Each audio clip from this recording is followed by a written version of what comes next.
Punjab GK के question आप कुछ डिस्कस करते हैं अज और देखते हैं पहला क्वेश्चन साढ़े को आ रहा है।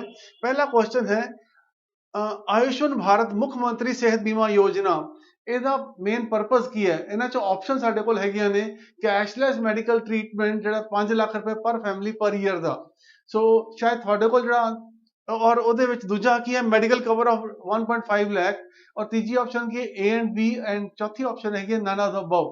ਸੋ ਆਨਸਰ ਇਹਦੇ ਵਿੱਚ ਹੈਗਾ ਕਿ 5 ਲੱਖ ਰੁਪਇਆ ਪਰ ਫੈਮਿਲੀ ਪਰ ਈਅਰ ਦਾ ਇਹਦੇ ਵਿੱਚ ਬੀਮਾ ਮਿਲਦਾ ਹੈ ਔਰ ਤਕਰੀਬਨ 65% ਜਿਹੜੀਆਂ ਇੰਡੀਅਨ ਫੈਮਿਲੀਜ਼ ਨੇ ਉਹ ਇਹਦੇ ਵਿੱਚ ਕਵਰ ਆਲਰੇਡੀ पंजाब ਦੀਆਂ ਫੈਮਿਲੀਜ਼ ਨੇ ਉਹ ਇਹਦੇ ਵਿੱਚ ਕਵਰ ਹੋ ਰਹੀਆਂ ਨੇ। ਸੋ ਇਹਦਾ ਆਨਸਰ ਕੀ ਬਣੇਗਾ this will be the answer. ਔਰ ਜਿਵੇਂ ਮੈਂ ਤੁਹਾਨੂੰ ਦੱਸਿਆ ਕਿ 65% ਪੰਜਾਬ ਦੀਆਂ ਫੈਮਿਲੀਆਂ ਇਹਦੇ ਵਿੱਚ ਆਲਰੇਡੀ ਕਵਰ ਹੋ ਰਹੀਆਂ ਨੇ।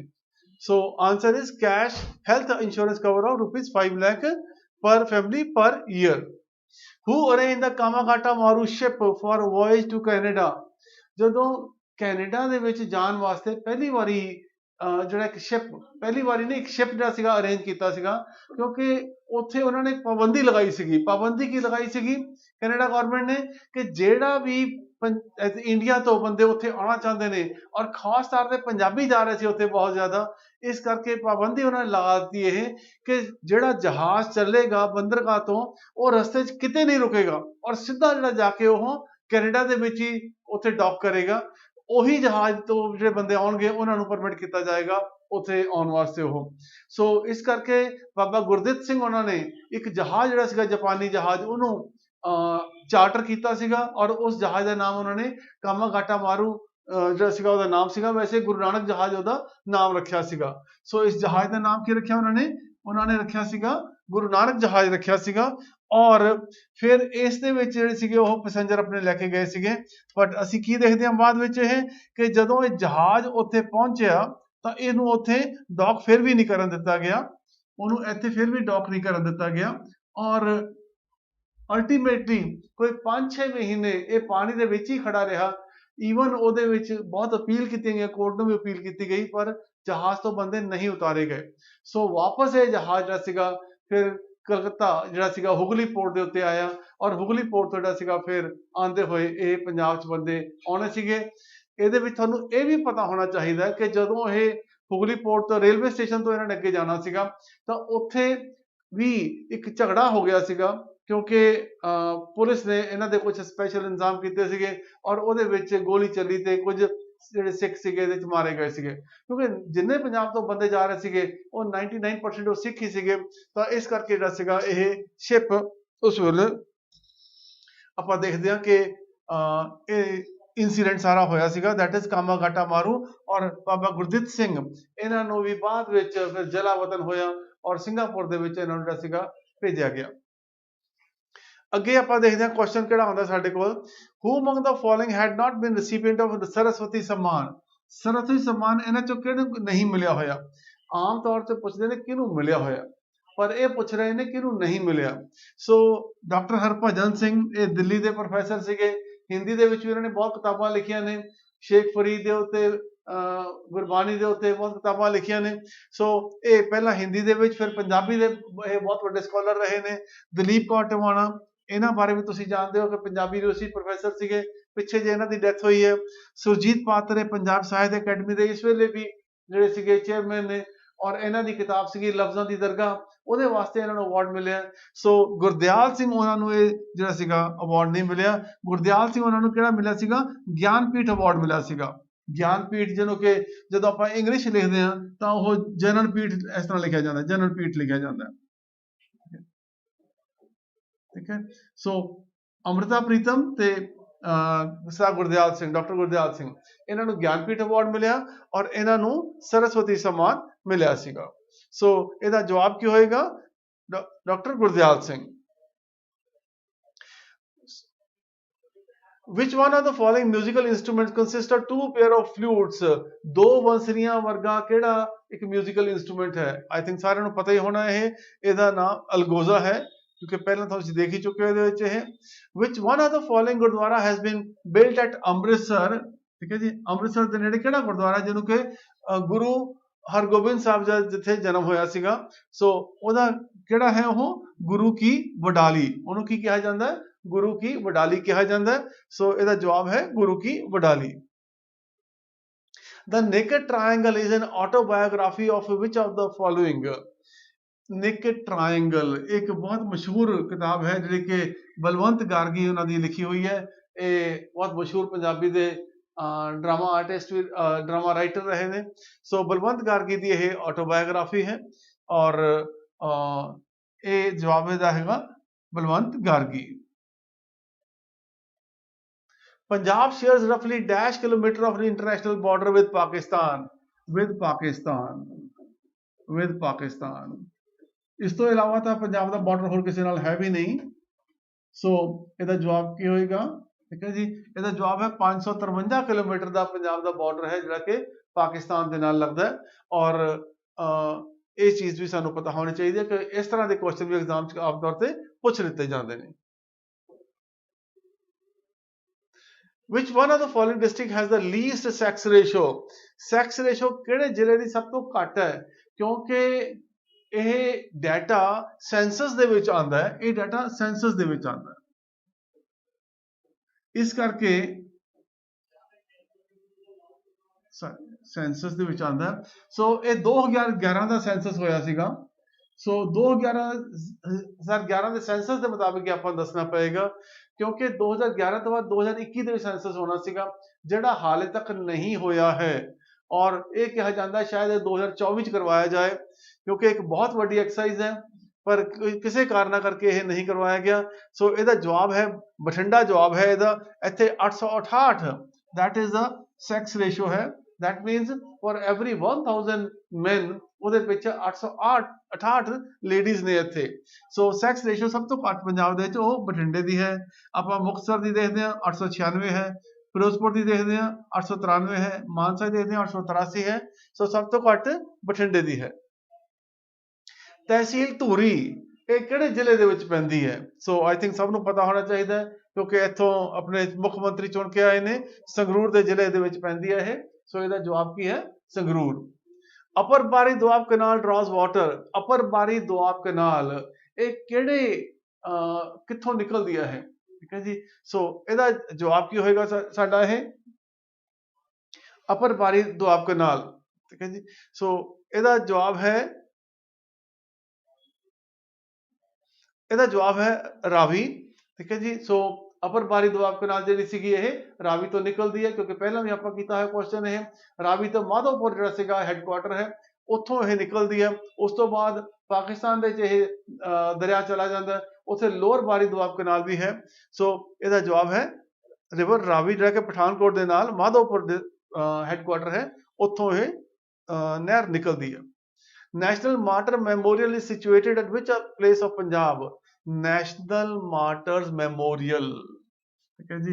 ਪੰਜਾਬ ਦੇ ਵਿੱਚ ਇਹ ਉਸ ਜਗ੍ਹਾ ਦੇ ਉੱਤੇ ਜਿੱਥੇ ਸਰਦਾਰ ਭਗਤ ਸਿੰਘ, ਰਾਜਗੁਰੂ ਤੇ ਸੁਖਦੇਵ ਉਹਨਾਂ ਨੂੰ ਬੇਸਿਕਲੀ ਕਿਹਾ ਜਾਂਦਾ ਕਿ ਉਹਨਾਂ ਦੇ ਫੁੱਲ ਉੱਥੇ ਤਾਰੇ ਗਏ ਸੀਗੇ ਸਤਲੁਜ ਦਰਿਆ ਦੇ ਵਿੱਚ ਫਿਰੋਜ਼ਪੁਰ ਦੇ ਵਿੱਚ। ਤਾਂ ਫਿਰੋਜ਼ਪੁਰ ਦੇ ਵਿੱਚ ਜਿਹੜਾ ਸੀਗਾ ਇਹ ਹੁਸੈਨੀ ਵਾਲਾ ਬਾਰਡਰ ਦੇ ਉੱਤੇ ਇਹਨਾਂ ਦਾ ਮੈਮੋਰੀਅਲ ਹੈ। ਸੋ ਇਹਦਾ ਜਵਾਬ ਹੈ ਹੁਸੈਨੀ ਵਾਲਾ। that is ਫਿਰੋਜ਼ਪੁਰ ਦੇ ਵਿੱਚ ਪੈਂਦਾ ਇਹ। ਸੋ ਇਹਦਾ ਜਵਾਬ ਸਤਲੁਜ ਦੇ ਕੰਢੇ ਉਸ ਦੇ ਉੱਥੇ ਪੈਂਦਾ ਹੈ। Who wrote the novel Delhi ਕੀ ਗਲੀਆਂ? ਦਿੱਲੀ ਕੀ ਗਲੀਆਂ ਨਾਵਲ ਕਿਹਦਾ ਲਿਖਿਆ ਹੋਇਆ ਹੈ? ਸੋ ਇਹ ਸਾਨੂੰ ਪਤਾ ਹੋਣਾ ਚਾਹੀਦਾ ਹੈ। ਮਸ਼ਹੂਰ ਰਾਈਟਰ ਅੰਮ੍ਰਿਤਾ ਪ੍ਰੀਤਮ ਉਹਨਾਂ ਦਾ ਇਹ ਲਿਖਿਆ ਹੋਇਆ ਨਾਵਲ ਹੈ। ਸੋ ਇਹਦਾ ਜਵਾਬ ਹੈ ਅੰਮ੍ਰਿਤਾ ਪ੍ਰੀਤਮ। ਦੇਵੀ ਤਲਾਬ ਮੰਦਿਰ ਇੱਕ ਸਵਾਲ ਜਿਹੜਾ ਸੀਗਾ ਡੈਫੀਨੇਟਲੀ ਹਮੇਸ਼ਾ ਐਗਜ਼ਾਮ ਦੇ ਵਿੱਚ ਆਉਂਦਾ ਹੈ ਔਰ ਉਹ ਕਿਤੇ ਨਾ ਕਿਤੇ ਅਸੀਂ ਦੇਖਦੇ ਹਾਂ ਕਿ ਉਹ ਸਵਾਲ ਪਲੇਸ ਬਾਰੇ ਜਾਂ ਕਿਸੇ ਚੀਜ਼ ਬਾਰੇ ਜ਼ਰੂਰ ਪੁੱਛਿਆ ਜਾਂਦਾ ਹੈ। ਤਾਂ ਆਪਾਂ ਨੂੰ ਦੇਵੀ ਤਲਾਬ ਮੰਦਿਰ ਬਹੁਤ ਮਸ਼ਹੂਰ ਮੰਦਿਰ ਹੈ ਔਰ ਇਹ ਜਲੰਧਰ ਦੇ ਵਿੱਚ ਸਿਚੁਏਟਡ ਹੈ। ਤਾਂ ਇਹਦਾ ਜਵਾਬ ਹੈ ਜਲੰਧਰ। ਦੁਰਗਿਆਨਾ ਟੈਂਪਲ ਇਹ ਵੀ ਤੁਹਾਨੂੰ ਪਤਾ ਹੋਣਾ ਹੈ ਕਿ ਹਰਮੰਦਰ ਸਾਹਿਬ ਦੇ ਸਾਹਮਣੇ ਦੁਰਗਿਆਨਾ ਟੈਂਪਲ ਹੈ। ਇਹਦੀ ਵੀ ਛੋਟੀ ਜਿਹੀ ਹਿਸਟਰੀ ਤੁਹਾਨੂੰ ਪਤਾ ਹੋਣੀ ਚਾਹੀਦੀ ਹੈ। ਦੁਰਗਿਆਨਾ ਟੈਂਪਲ ਦੀ ਫਾਊਂਡੇਸ਼ਨ ਸਟੋਨ ਸ਼੍ਰੀ ਮਦਨ ਮੋਹਨ ਮਾਲਵੀਆ ਉਹਨਾਂ ਨੇ ਰੱਖੀ ਸੀਗੀ। ਉਹ ਕਾਂਗਰਸ ਦੇ ਪ੍ਰੈਜ਼ੀਡੈਂਟ ਵੀ ਰਹੇ ਨੇ ਔਰ ਹਿੰਦੂ ਮਹਾਸਭਾ ਦੇ ਪ੍ਰੈਜ਼ੀਡੈਂਟ ਵੀ ਰਹੇ ਨੇ। ਉਹਨਾਂ ਨੇ ਇਹਦੀ ਜਿਹੜੀ ਸੀਗੀ ਨੀਂਹ ਰੱਖੀ ਸੀਗੀ ਕਿਉਂਕਿ ਜਦੋਂ 1920 ਦੇ ਵਿੱਚ ਆਪਾਂ ਦੇਖਦੇ ਹਾਂ ਇੱਕ ਜਿਹੜੀ ਸਿੱਖ ਸੁਧਾਰ ਮੂਵਮੈਂਟ ਚੱਲੀ ਸੀ, ਸਿੰਘ ਸਭਾ ਮੂਵਮੈਂਟ ਚੱਲੀ ਸੀ, ਉਹਦੇ ਚ ਮੂਰਤੀਆਂ ਜਿਹੜੀਆਂ ਰੱਖੀਆਂ ਹੋਈਆਂ ਸੀਗੀਆਂ ਹਰਮੰਦਰ ਸਾਹਿਬ ਦੇ ਵਿੱਚ, ਉਹਨਾਂ ਨੂੰ ਉੱਥੋਂ ਡਿਸਲੋਕੇਟ ਕੀਤਾ ਗਿਆ ਸੀਗਾ। ਸੋ ਉਹ ਸਾਰੀਆਂ ਮੂਰਤੀਆਂ ਫਿਰ ਆਪਾਂ ਦੇਖਦੇ ਹਾਂ ਕਿ ਦੁਰਗਿਆਨਾ ਮੰਦਿਰ ਦੇ ਵਿੱਚ ਰੱਖੀਆਂ ਗਈਆਂ। ਸੋ ਇਹਦਾ ਜਵਾਬ ਹੈ Amritsar. When was Shiromani Gurdwara Parbandhak Committee formed, SGPC ਕਦੋਂ ਬਣਾਈ ਗਈ ਸੀਗੀ? ਸੋ ਇਹਦੇ ਵਿੱਚ ਸਾਨੂੰ ਵੀ ਬਹੁਤ ਧਿਆਨ ਨਾਲ ਜਿਹੜਾ ਸੀ ਸਾਨੂੰ ਜਵਾਬ ਦੇਣਾ ਚਾਹੀਦਾ, ਕਿਉਂਕਿ ਇਹਦੀਆਂ ਦੋ ਡੇਟਾਂ ਆ ਜਾਂਦੀਆਂ ਕਿਤੇ ਨਾ ਕਿਤੇ। ਇੱਕ ਡੇਟ ਤਾਂ ਆ ਜਾਂਦੀ ਹੈ ਕਿ ਕਦੋਂ ਇਹ ਓਰੀਜਨਲ ਰਿਫਾਰਮ ਹੋਈ ਸੀ, ਇੱਕ ਵਾਰ ਪੁੱਛ ਲੈਂਦੇ ਸੀ ਸੰਵਿਧਾਨਿਕ ਤੌਰ ਤੇ ਕਦੋਂ ਬਣੀ ਸੀਗੀ। ਸੰਵਿਧਾਨਿਕ ਤੌਰ ਦੇ ਉੱਤੇ ਕਾਨੂੰਨ ਬਣਿਆ ਸੀ 1925 ਦੇ ਵਿੱਚ, ਜੁਲਾਈ 1925 ਦੇ ਵਿੱਚ ਬਣਿਆ ਸੀਗਾ, ਔਰ ਉਸ ਤੋਂ ਬਾਅਦ ਜਿਹੜਾ ਸੀਗਾ ਇਹ 1 ਜਨਵਰੀ 1926 ਤੋਂ ਪਹਿਲੀ ਨਵੰਬਰ 1925 ਤੋਂ ਜਿਹੜੀ ਸੀਗੀ ਇਹ ਫਾਰਮਲੀ ਬਣ ਗਈ ਸੀਗੀ। ਪਰ ਜਦੋਂ ਆਪਾਂ ਦੇਖਦੇ ਹਾਂ ਕਿ ਇਹ ਪਹਿਲੀ ਮੀਟਿੰਗ ਕਦੋਂ ਹੋਈ ਸੀਗੀ, ਕਿਉਂਕਿ 1920 ਦੇ ਵਿੱਚ ਪਹਿਲੀ ਵਾਰ ਇੱਕ ਇਕੱਠ ਹੋਇਆ ਸੀਗਾ, ਔਰ ਉਸ ਇਕੱਠ ਦੇ ਵਿੱਚ ਜਿਹੜਾ ਸੀਗਾ ਇਹ ਡਿਸਾਈਡ ਕੀਤਾ ਗਿਆ ਸੀ ਕਿ SGPC ਬਣੇਗੀ, ਔਰ ਉਹ 15 ਨਵੰਬਰ 1925 ਨੂੰ ਹੋਇਆ ਸੀਗਾ। ਸੋ ਇਸ ਕਰਕੇ ਇਹਦੀ ਫਾਰਮੇਸ਼ਨ ਜਿਹੜੀ ਸੀਗੀ ਉਹ 15 ਨਵੰਬਰ 1920 ਨੂੰ ਰੱਖੀ ਗਈ ਸੀਗੀ, ਔਰ ਉਸ ਤੋਂ ਬਾਅਦ ਇਹ SGPC ਇਨਫਾਰਮਲੀ ਇੱਕ ਆਰਗੇਨਾਈਜੇਸ਼ਨ ਬਣ ਗਈ। ਪਰ ਜੇ ਆਪਾਂ ਦੇਖੀਏ ਕਾਨੂੰਨ ਮੁਤਾਬਕ ਜਿਹੜਾ ਸੀਗਾ ਸਿੱਖ ਗੁਰਦੁਆਰਾ ਪ੍ਰਬੰਧਕ ਕਮੇਟੀ ਐਕਟ ਜਿਹੜਾ ਕਿ 1925 ਦੇ ਵਿੱਚ ਪਾਸ ਹੋਇਆ, ਉਹਦੇ ਮੁਤਾਬਕ ਇਹਨੂੰ ਸੰਵਿਧਾਨਕ ਦਰਜਾ ਬਾਅਦ ਵਿੱਚ ਦਿੱਤਾ ਗਿਆ ਸੀ। Who said we are not Sikhs or Punjabis, our religion is patriotism? ਜਦੋਂ ਗਦਰ ਮੂਵਮੈਂਟ ਚੱਲੀ, ਗਦਰ ਮੂਵਮੈਂਟ ਦੇ ਵਿੱਚ ਮੋਸਟਲੀ ਕਾਮਰੇਡ ਸੀਗੇ, ਜਿਹੜੇ ਕਿ ਆਪਾਂ ਕਹਿ ਸਕਦੇ ਹਾਂ ਕਾਰਲ ਮਾਰਕਸ ਦੀ ਫਿਲਾਸਫੀ ਨੂੰ ਫੋਲੋ ਕਰਦੇ ਸੀਗੇ।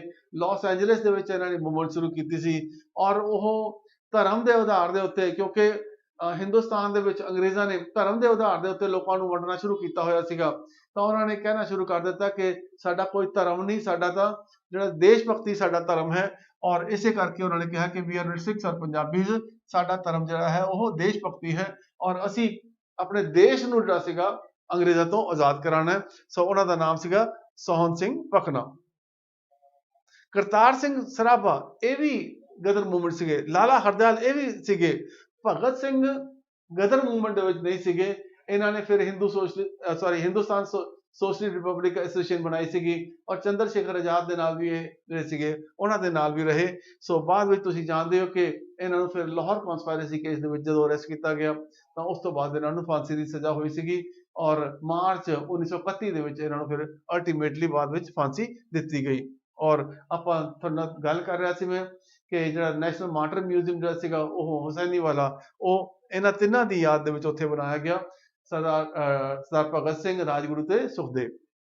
ਸ਼ਹੀਦ Sukhdev prominent fighter was born in which city? ਸ਼ਹੀਦ ਸੁਖਦੇਵ ਜਿਹੜੇ ਕਿ ਭਗਤ ਸਿੰਘ ਉਹਨਾਂ ਦੇ ਸਾਥੀ ਸੀਗੇ, ਔਰ ਇਹਨਾਂ ਨੂੰ ਵੀ ਲਾਹੌਰ ਕਨਸਪਾਇਰੇਸੀ ਕੇਸ ਦੇ ਵਿੱਚ ਸਜ਼ਾ ਹੋਈ ਸੀਗੀ। ਇਹਨਾਂ ਨੂੰ ਕਿਹੜੇ ਸ਼ਹਿਰ ਦੇ ਵਿੱਚ ਇਹਨਾਂ ਦਾ ਜਨਮ ਹੋਇਆ ਸੀਗਾ? ਇਹ ਵਾਸ ਬੋਰਨ ਐਟ ਲੁਧਿਆਣਾ, ਤੋਂ ਇਹਨਾਂ ਦਾ ਜਨਮ ਲੁਧਿਆਣੇ ਦੇ ਵਿੱਚ ਹੋਇਆ ਸੀ। Dam is built on Nangal hydel channel. ਜਦੋਂ ਆਪਾਂ ਦੇਖਦੇ ਹਾਂ ਕਿ ਸਾਨੂੰ ਪੰਜਾਬ ਦਾ ਜਿਹੜਾ ਇਰੀਗੇਸ਼ਨ ਸਿਸਟਮ ਉਹ ਵੀ ਪਤਾ ਹੋਣਾ ਚਾਹੀਦਾ ਹੈ।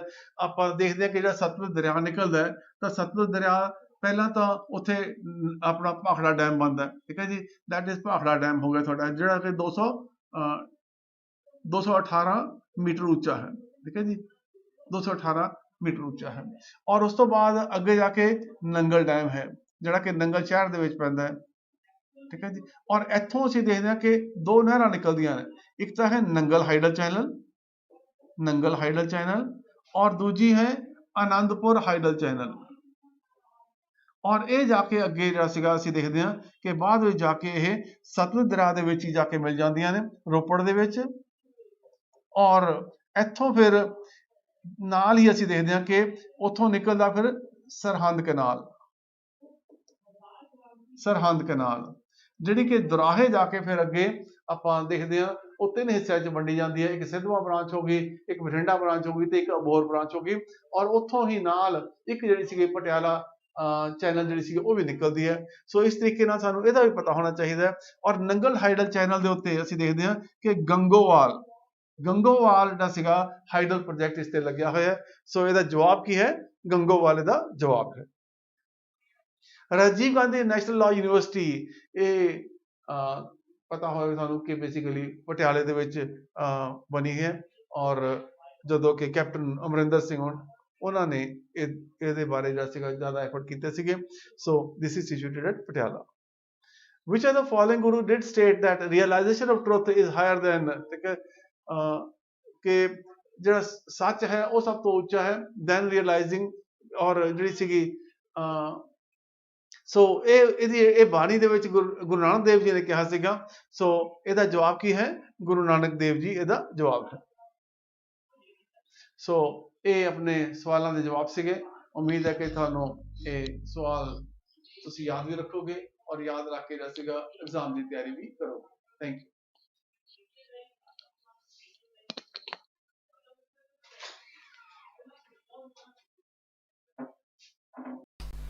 हेलो एवरीवन, कैसे हैं आप सब? चलिए अपना जो मॉक टेस्ट 39 है उसकी प्रैक्टिस करते हैं, उसके क्वेश्चंस को देखते हैं कि क्या रहा है। ठीक है, एंड प्लीज अगेन मैं दोबारा बोल रहा हूं कि अपने स्कोर को टैली किया कीजिए, कितना स्कोर आपका बन रहा है फाइनली। ठीक है, चलिए gonna start with the very first question. चलिए, who among the following is known as the father of Indian unrest. ठीक है, इंडियन अनरेस्ट फादर किसको कहा जाता है? टाइटल फॉर्म याद रखा कीजिए क्लास, कई बार पूछा जाता है। तो इट वाज लोकमान्य तिलक। ठीक है, लोगों को इकट्ठा करना, मतलब जनसाधारण को इकट्ठा करना। ठीक है, मतलब आम लोगों के बीच में जाके उन लोगों से जुड़ना, जैसे शिवाजी फेस्टिवल की शुरुआत करना, ठीक है, गणेश विसर्जन की शुरुआत करना, आम जनता से जुड़ने की शुरुआत और लोगों के अंदर पॉलिटिकल अवेयरनेस जगाने के लिए बहुत बड़ा रोल था आपके लोकमान्य तिलक जी का। Who maintain the foreign exchange reserve in India. ठीक है, भारत में फॉरेन एक्सचेंज रिजर्व कौन मेंटेन करता है? आपकी रिजर्व बैंक ऑफ इंडिया। तो फॉरेन रिजर्व प्लस आपके गोल्ड रिजर्व्स, ठीक है, प्लस आपके जो सिक्योरिटी बॉन्ड्स होते हैं उन सब की जिम्मेदारी किसकी होती है? आपकी आरबीआई की होती है। Which one the following is true about NDP, net domestic product, इसमें से किसके इक्विवेलेंट है? इसमें से कौन सी स्टेटमेंट ट्रू है?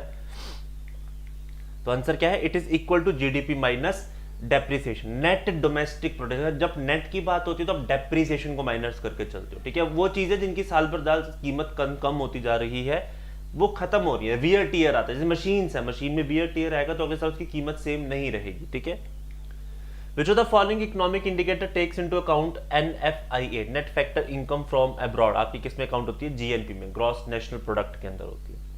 Which of the following is not true about organized sector, not true है। ठीक है, companies in this sector are not registered with government, ऐसा नहीं है। ठीक है, ऑर्गेनाइज्ड और अनऑर्गेनाइज्ड सेक्टर में एक बेसिक सबसे बड़ा फर्क ये होता है, जैसे जॉब सिक्योरिटीज, ठीक है, सोशल वेलफेयर आपको वहां पर मिल रहा है नहीं मिल रहा है, टेन्योर प्रॉपर आपका सिक्योर है या नहीं है, medical assistance and all other social welfare scheme जिसे हम सोशल सिक्योरिटी के तौर पर देखते हैं, क्या वो हमें मिल रही है या नहीं मिल रही है।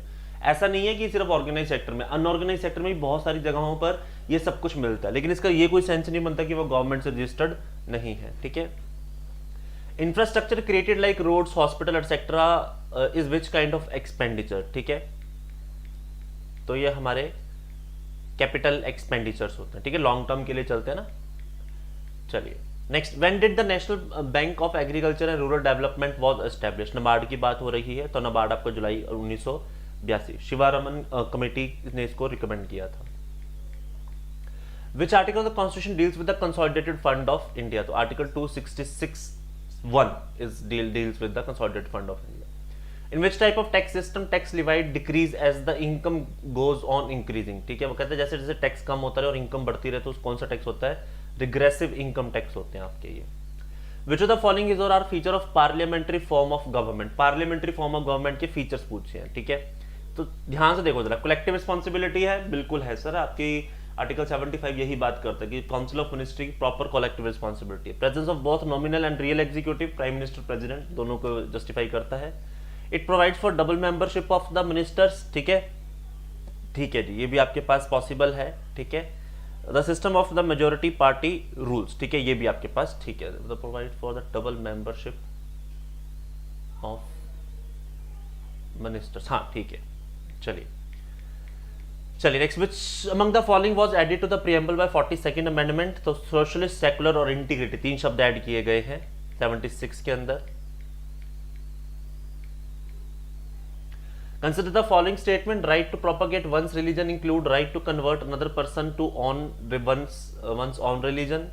ठीक है, article 29 of the Indian constitution restricted to Indian citizens only. Not correct पूछा है क्लास, जरा ध्यान से देखना। तो नॉट करेक्ट, ठीक है, फर्स्ट स्टेटमेंट आपकी करेक्ट नहीं है, ठीक है। चलिए, सेकंड करेक्ट है आपकी, मतलब which ministry has undertaken the national mission for the green India, ठीक है, तो ministry of environment and forest ने इसको लिया। थोड़ा सा ग्रीन इंडिया से आप आइडिया लगा सकते थे वैसे।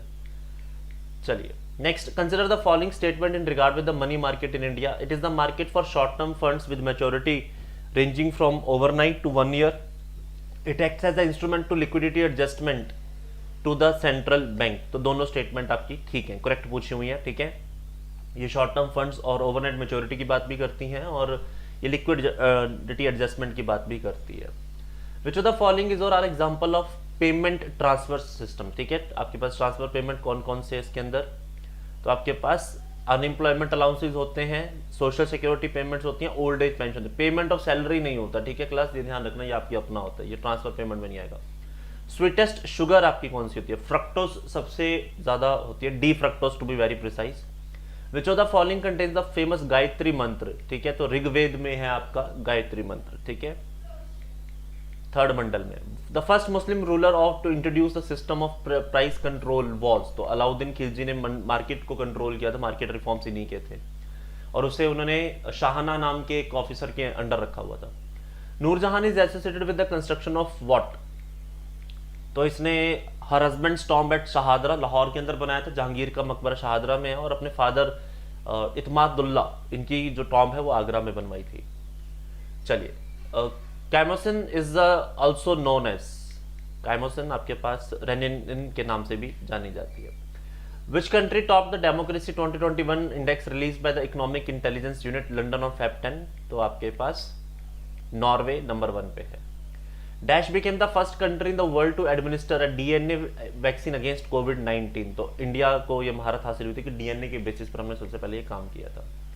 The Indian army signed a contract worth ₹31.82 crore with the Bharat Dynamic Limited Hyderabad for the manufacturing and supply of Konkurs M missiles. What type missiles they are, तो ये एंटी टैंक गाइडेड मिसाइल्स हैं।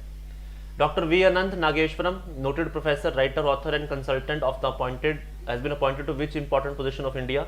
Chief Economic Advisor appoint किए गए हैं Dr. V. Anant Nageshwaram. The Ministry of Electronics and Information Technology has approved setting up of India's first graphene innovation center in which state? तो ये केरला में setup किया गया है, ठीक है। The Ministry of Electronics and Information Technology has approved setting up India's first graphene center in which state? ये okay question, ये इन्होंने कोयला दर्पण के नाम से था वैसे ही। चलिए, which country issued the notice to Pakistan seeking the modification of 1960s Indus water treaty, तो ये भारत के साथ है।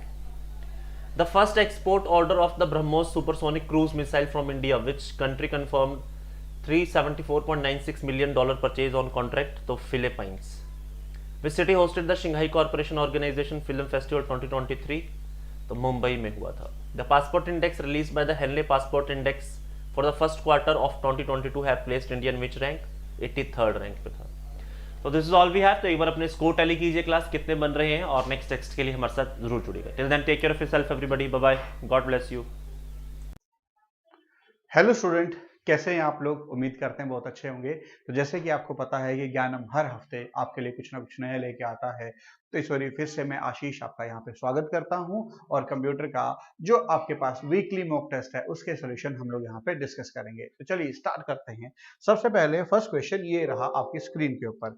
अगर फर्स्ट क्वेश्चन की मैं बात करता हूँ तो देखें आपके पास क्या लिखा है, the language used to design document from a world wide web is, मतलब WWW को जो डिजाइन किया जाता है, पहले पेज को डिजाइन करने के लिए आप लोग किसका यूज करते हैं?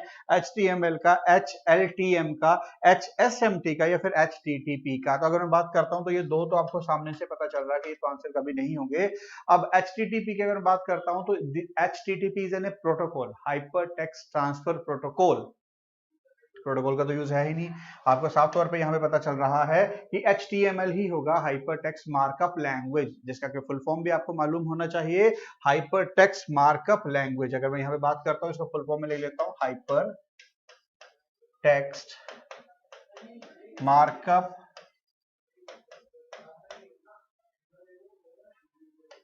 लैंग्वेज, ठीक है। तो हाइपर टेक्स्ट मार्कअप लैंग्वेज जो है इसका राइट आंसर बनेगा। इसमें आप लोग WWW पे काम कर सकते हैं। डन।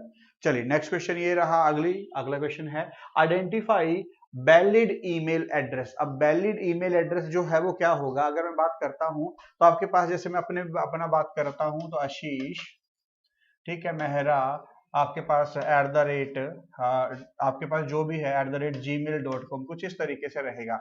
अब आपको पता है कि ये जो आपके पास @ है ये सेपरेशन का काम करता है। @ क्या है? सेपरेशन का काम करता है। और जीमेल के लास्ट में .com भी जरूर आता है। तो अगर मैं बात करता हूं तो आपके पास यहां पे तो पहले क्या लिखा है? bj4ija@.com, तो ये तो गलत हो गया। ठीक है, अगर मैं बात करता हूं bj.com तो है नहीं। अब यहाँ पे क्या है? bj आपके पास @ij.com, अगर मैं बात करता हूं तो ये बिल्कुल सही है और ये तो बिल्कुल गलत है। तो आंसर क्या बनेगा? सी ऑप्शन यहाँ पे आंसर बन जाएगा। होपफुली बात क्लियर है। चलिए नेक्स्ट की बात करते हैं। ये रहा अगला क्वेश्चन। अब देखिए क्या पूछा है, what is the function of Ctrl+L in MS word. MS word में आपके पास Ctrl+L का जो मीनिंग होता है वो क्या होता है? Ctrl+L का मीनिंग होता है अलाइनमेंट करना। Ctrl+L का मीनिंग होता है अलाइन करना अपने टेक्स्ट को।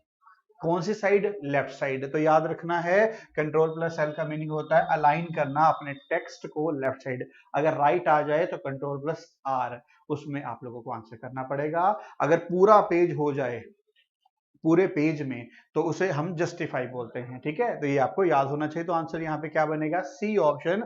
It makes the selected text left align. सारा का सारा जो टेक्स्ट होगा वो लेफ्ट अलाइन की तरफ आएगा। डन। नेक्स्ट क्वेश्चन की बात करते हैं। Identify the correct IPv4 address. IPv4 सबसे पहले तो ये पूछ लिया जाता है कि but the full form of IPv4, तो internet protocol version 4। Internet protocol version 4 इसका फुल फॉर्म होता है तो आपको पता होना चाहिए। अब 128.64.00 या फिर 01. या फिर 300. या फिर ये, अगर मैं बात करता हूं तो याद रखिएगा 128 जो है is the right answer. A option इसका आंसर। डन। चलिए नेक्स्ट की अगर मैं बात करता हूं अगला, which tool is not accessing the web. ये नहीं पूछा कि कौन सा एक्सेस करता है, ये पूछा कि कौन सा एक्सेस नहीं करता है। CPU, ISDN या फिर DSL या फिर मॉडेम। साफ तौर पे वेब यहाँ पे जो है इंटरनेट को रिप्रेजेंट कर रहा है। अगर मैं बात करता हूं CPU, ISDN, ठीक है, इंटीग्रेटेड सर्विसेज डिजिटल नेटवर्क, याद रखेंगे इंटीग्रेटेड सर्विसेज डिजिटल नेटवर्क। अगला है DSL, digital subscriber line. Modem, बिल्कुल सारी चीजें यूज होती हैं। तो CPU is the right answer, जो तो की कनेक्टिविटी का काम करता है। ठीक है, आपके पास वेब की अगर मैं बात करता हूं तो वेब में आपके पास CPU का रोल नहीं है। ठीक है, याद रखेंगे। चलिए नेक्स्ट क्वेश्चन की मैं बात करता हूं आपके पास, which suite use to set up your email account. hotmail.com या फिर linux.org, syvum.com या फिर gre.org। अगर बात करता हूं तो इसमें से किस में आप लोग अपना ईमेल अकाउंट जो है सेटअप कर सकते हैं, ये पूछा गया है। ईमेल जो है जैसे जीमेल है, याहू मेल है, इसी तरीके से और कौन सा है, इसी तरीके से आपके पास hotmail.com भी है, जहां पे आप अपना ईमेल जो है फिक्स कर सकते हैं, अपना ईमेल जो है बना सकते हैं। तो answer is A option. Next question की मैं बात करता हूं। आगे देखेंगे आपके पास, an online group that provide direct live communication is known as. अब जैसे आज की डेट में आप लोग वीडियो कॉलिंग करते हैं किसी को, तो एक ही दूर जगह पे बैठे हुए काफी दूर लोगों से आप लोग डायरेक्टली लाइव जुड़ पाते हैं, तो वो इससे पूछा गया है। आपके पास chat group, web roller, email या फिर हाइपरलिंक। तो मेरे को लगता है ये आप सभी को पता है कि चैट ग्रुप, जैसे कि आप लोग चैटिंग करते हैं घर वालों के साथ, वीडियो कॉलिंग कर रहे हैं, तो वो चैट ग्रुप के सेक्शन में जो है रखा जाता है। डन। ए ऑप्शन इसका आंसर बनेगा। ये रहा नेक्स्ट क्वेश्चन। अगले क्वेश्चन की मैं बात करता हूं, the computer connected to the internet must have. जब भी आप इसे इंटरनेट से जोड़ते हैं तो आपको मस्ट हैव आपके पास क्या होना चाहिए? Have unique IP address, be an IBM PC, IBM का PC होना चाहिए, हैव एन मॉडर्न कनेक्शन होना चाहिए, या फिर बी इंटरनेट होना चाहिए। ठीक है, अगर मैं बात करता हूँ कंपैटिबल की, बात करिए इंटरनेट कंपैटिबल, तो सबसे पहले उसके जब भी आप लोग चलाते हैं तो ये एक यूनिक आईडी आप लोगों को चाहिए होता है, that is A option, IP address, जिसको कि हम लोग जानते हैं, तो वो अपने आप में यूनिक होता है। जैसे आपका घर है, आपके घर में पोस्टमैन डाकिया जो है डाक लेके आता है, तो आपके घर का म्युनिसिपैलिटी ने कोई ना कोई नंबर डिफाइन किया है, तो उसी तरीके से जब भी आप सिस्टम पे जुड़ते हैं तो एक IP एड्रेस मिलता है जिसके थ्रू आपकी इंटरनेट पे पहचान होती है, तो एक यूनिक IP एड्रेस आपको चाहिए होता है। नेक्स्ट क्वेश्चन क्या है आपके पास, a collection of hyperlinked document on the internet forms. ठीक है, आपके पास हाइपर लिंक की बात हुई है, डॉक्यूमेंट्स की बात हुई है, world wide web, email system, mailing list, या फिर हाइपर टेक्स्ट मार्कअप, मतलब HTML का फुल फॉर्म लिखा है। अगर मैं यहाँ पे बात करता हूँ तो आंसर बनेगा ए, आपके पास WWW जो होता है, हाइपर लिंक्ड ही यहाँ पे सारे के सारे एड्रेसेस जो है दिए गए होते हैं। ठीक है, तो ट्रिपल लिंक में ही आपके पास एड्रेसेस जो है यहाँ पे होते हैं। ठीक है, चलिए नेक्स्ट है bit is the short for, bit जो जैसे ये मेमोरी से लिया गया क्वेश्चन, तो मेमोरी को रिप्रेजेंट करने का सबसे स्मॉलेस्ट यूनिट जो होता है वो होता है बिट। अब यहाँ पे ये नहीं पूछा गया, यहाँ पे ये पूछा कि इसका फुल फॉर्म क्या होता है, तो बिट का फुल फॉर्म होता है बाइनरी डिजिट, बिट का फुल फॉर्म होता है binary digit, so answer is A option, binary digit. Done, चलिए नेक्स्ट क्वेश्चन की अगर बात करें तो डन, होपफुली यहां तक क्लियर हुआ होगा। Thank you guys. Hello student, कैसे हैं आप लोग, उम्मीद करते हैं बहुत अच्छे होंगे। तो जैसे कि आपको पता है कि ज्ञानम हर वीक आपके लिए एक मॉक टेस्ट लेके आता है, तो मैं आशीष आज आपका फिर से ज्ञानम में स्वागत करता हूं और रीजनिंग के हम सारे के सारे सॉल्यूशन को यहाँ पे चेक करेंगे। चलिए क्लास, तो हम लोग यहाँ पे स्टार्ट करते हैं बिना समय गवाए हुए, हम पहले क्वेश्चन की तरफ बढ़ते हैं। तो ये रहा सबसे पहले फर्स्ट क्वेश्चन।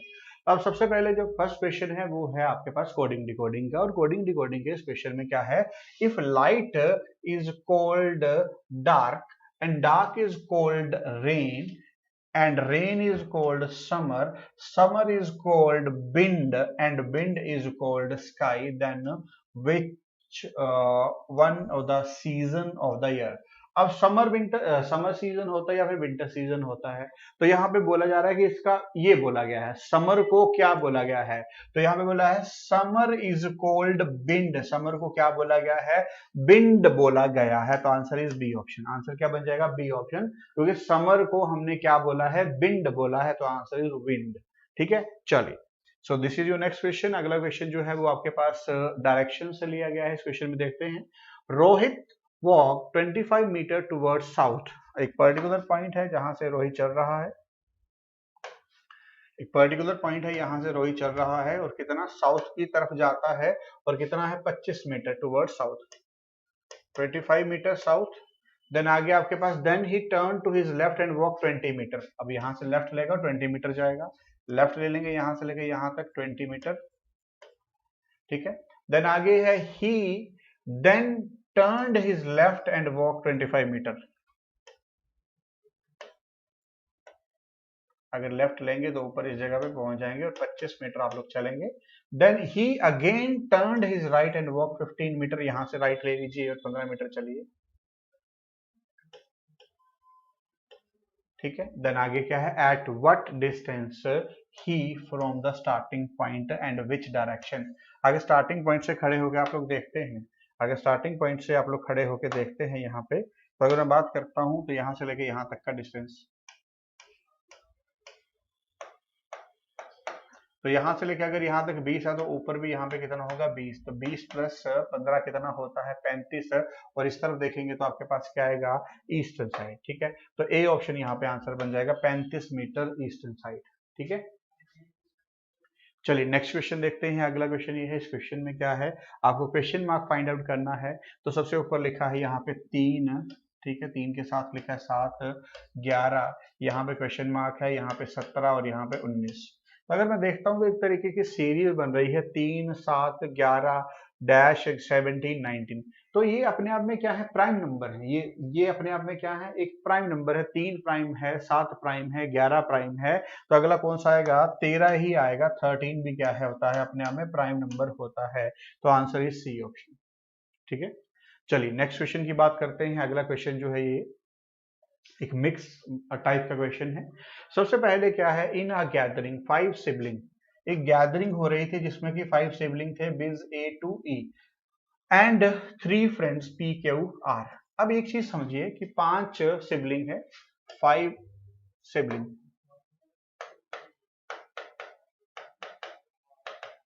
ठीक है, और आपके पास क्या है, ए बी सी डी और ई, और फ्रेंड्स कौन है, P Q R, P Q and R, ठीक है। देर आर 2 मैरिड कपल, उसने साफ तौर पे लिखा है यहाँ पे 2 क्या है, मैरिड कपल है, 2 क्या है, मैरिड कपल, ठीक है, 2 क्या है, मैरिड कपल है। अमंग 3 ब्रदर एंड 2 सिस्टर, साफ तौर पे लिखा है 3 ब्रदर एंड, मैं पूरा ले लेता हूं, 3 ब्रदर, यहां पे 3 क्या है, ब्रदर हैं एंड 2 क्या है, सिस्टर हैं, ठीक है। 3 brother 2 sister and friend, at least 1 brother and 1 sister, at least 1 brother, एक ब्रदर और एक sister, at least 1 brother and 1 sister and a friend is a single, और एक फ्रेंड,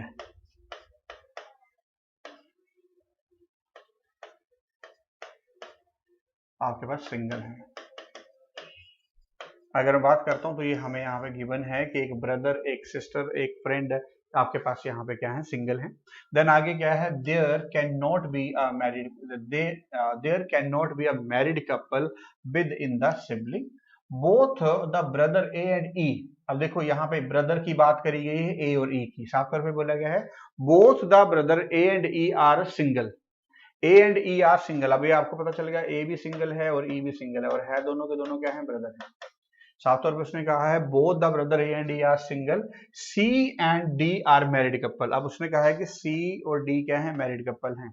उसने कहा है आपके पास C and D are married to their boyfriends, ठीक है, C and D are to their boyfriend and girlfriend, मतलब इसने बोला हुआ है कि एक इसमें से बॉयफ्रेंड है, एक लड़का है और एक लड़की है, एंड गर्लफ्रेंड रिस्पेक्टिवली।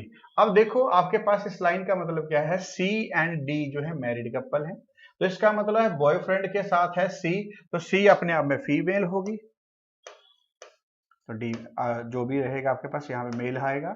और आगे लिखा है डी, डी मतलब अपनी गर्लफ्रेंड के साथ शादी करता है, तो ये पॉजिटिव होगा और यहाँ पे नेगेटिव आएगा, ठीक है। रिस्पेक्टिवली पी एंड आर, यहाँ पे पी आएगा और यहाँ पे आर आएगा। देखो बेटा इस चीज का मीनिंग आपको समझना पड़ेगा। रिस्पेक्टिवली का मतलब क्या होता है, तो जो जैसे यहाँ पे सी की बात हुई थी तो सी पी को रिप्रेजेंट कर रहा था, आगे डी की बात हुई थी तो डी आर को रिप्रेजेंट कर रहा था, इसी के रिस्पेक्टिवली, ठीक है। अब आप लोग यहाँ पे देखते हैं, सबसे पहले अगर मैं बात करता हूँ तो एक चीज समझेंगे हम लोग यहाँ पे, ठीक है। सी का रिलेशन पी के साथ आ गया, डी का रिलेशन आर के साथ आ गया, और ए और ई की अगर बात करूं तो ए क्या है, पॉजिटिव है, ई पॉजिटिव है।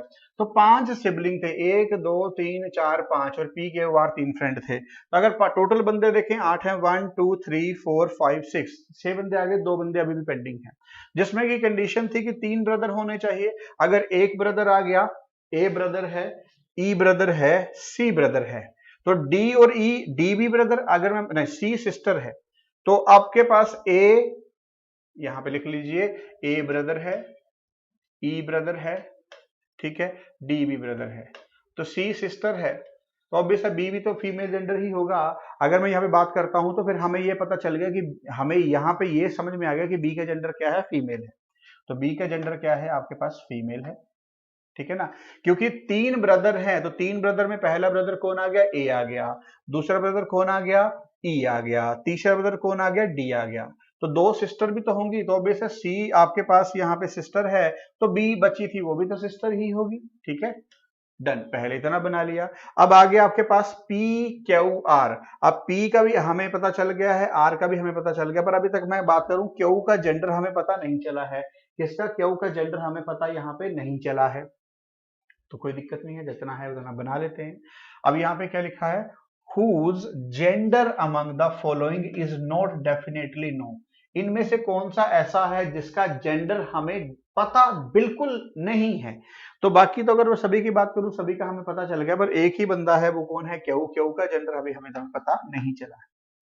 तो ये बात तो बिल्कुल सही है कि क्यू का जेंडर हमें नहीं पता, तो answer is Q. Next question देखते हैं। अगला क्वेश्चन क्या है? Who among of the following is not single.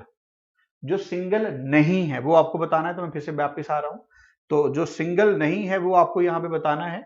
तो अगर मैं बात करता हूं आपके पास आपके पास ए सिंगल है, ई सिंगल है, तो ये दोनों ऑप्शन में नहीं है। डी जो है सिंगल नहीं है, यही बताना था कि कौन सिंगल नहीं है। तो डी क्या है? मैरिड कपल है। तो ये आपका आंसर क्या बनेगा यहाँ पे? Who is not single. तो डी जो था सिंगल नहीं है। डन। बी फीमेल थी, उसका पता नहीं, सिंगल थी, और क्यों का भी हमें पता नहीं था मेल है या फीमेल है, वो था सिंगल। तो डी ही जो था। चलिए नेक्स्ट क्वेश्चन की अगर मैं बात करता हूं, but percent of gathering is male. अब ये बोला है कि आपके पास मेल कितने बंदे हैं। अगर मैं बात करता हूं तो टोटल बंदे, मैं अगर यहां से काउंट करूं तो टोटल बंदे 8 हैं। टोटल बंदे मेरे पास 8 हैं। अगर टोटल में से अगर मेरे को मेल की गैदरिंग निकालनी है, वो भी परसेंटेज में है, तो मतलब 8 अपने आप में 100% हो गया। तो आप एक बार चेक कर लेते हैं कि मेल कितने आए हैं।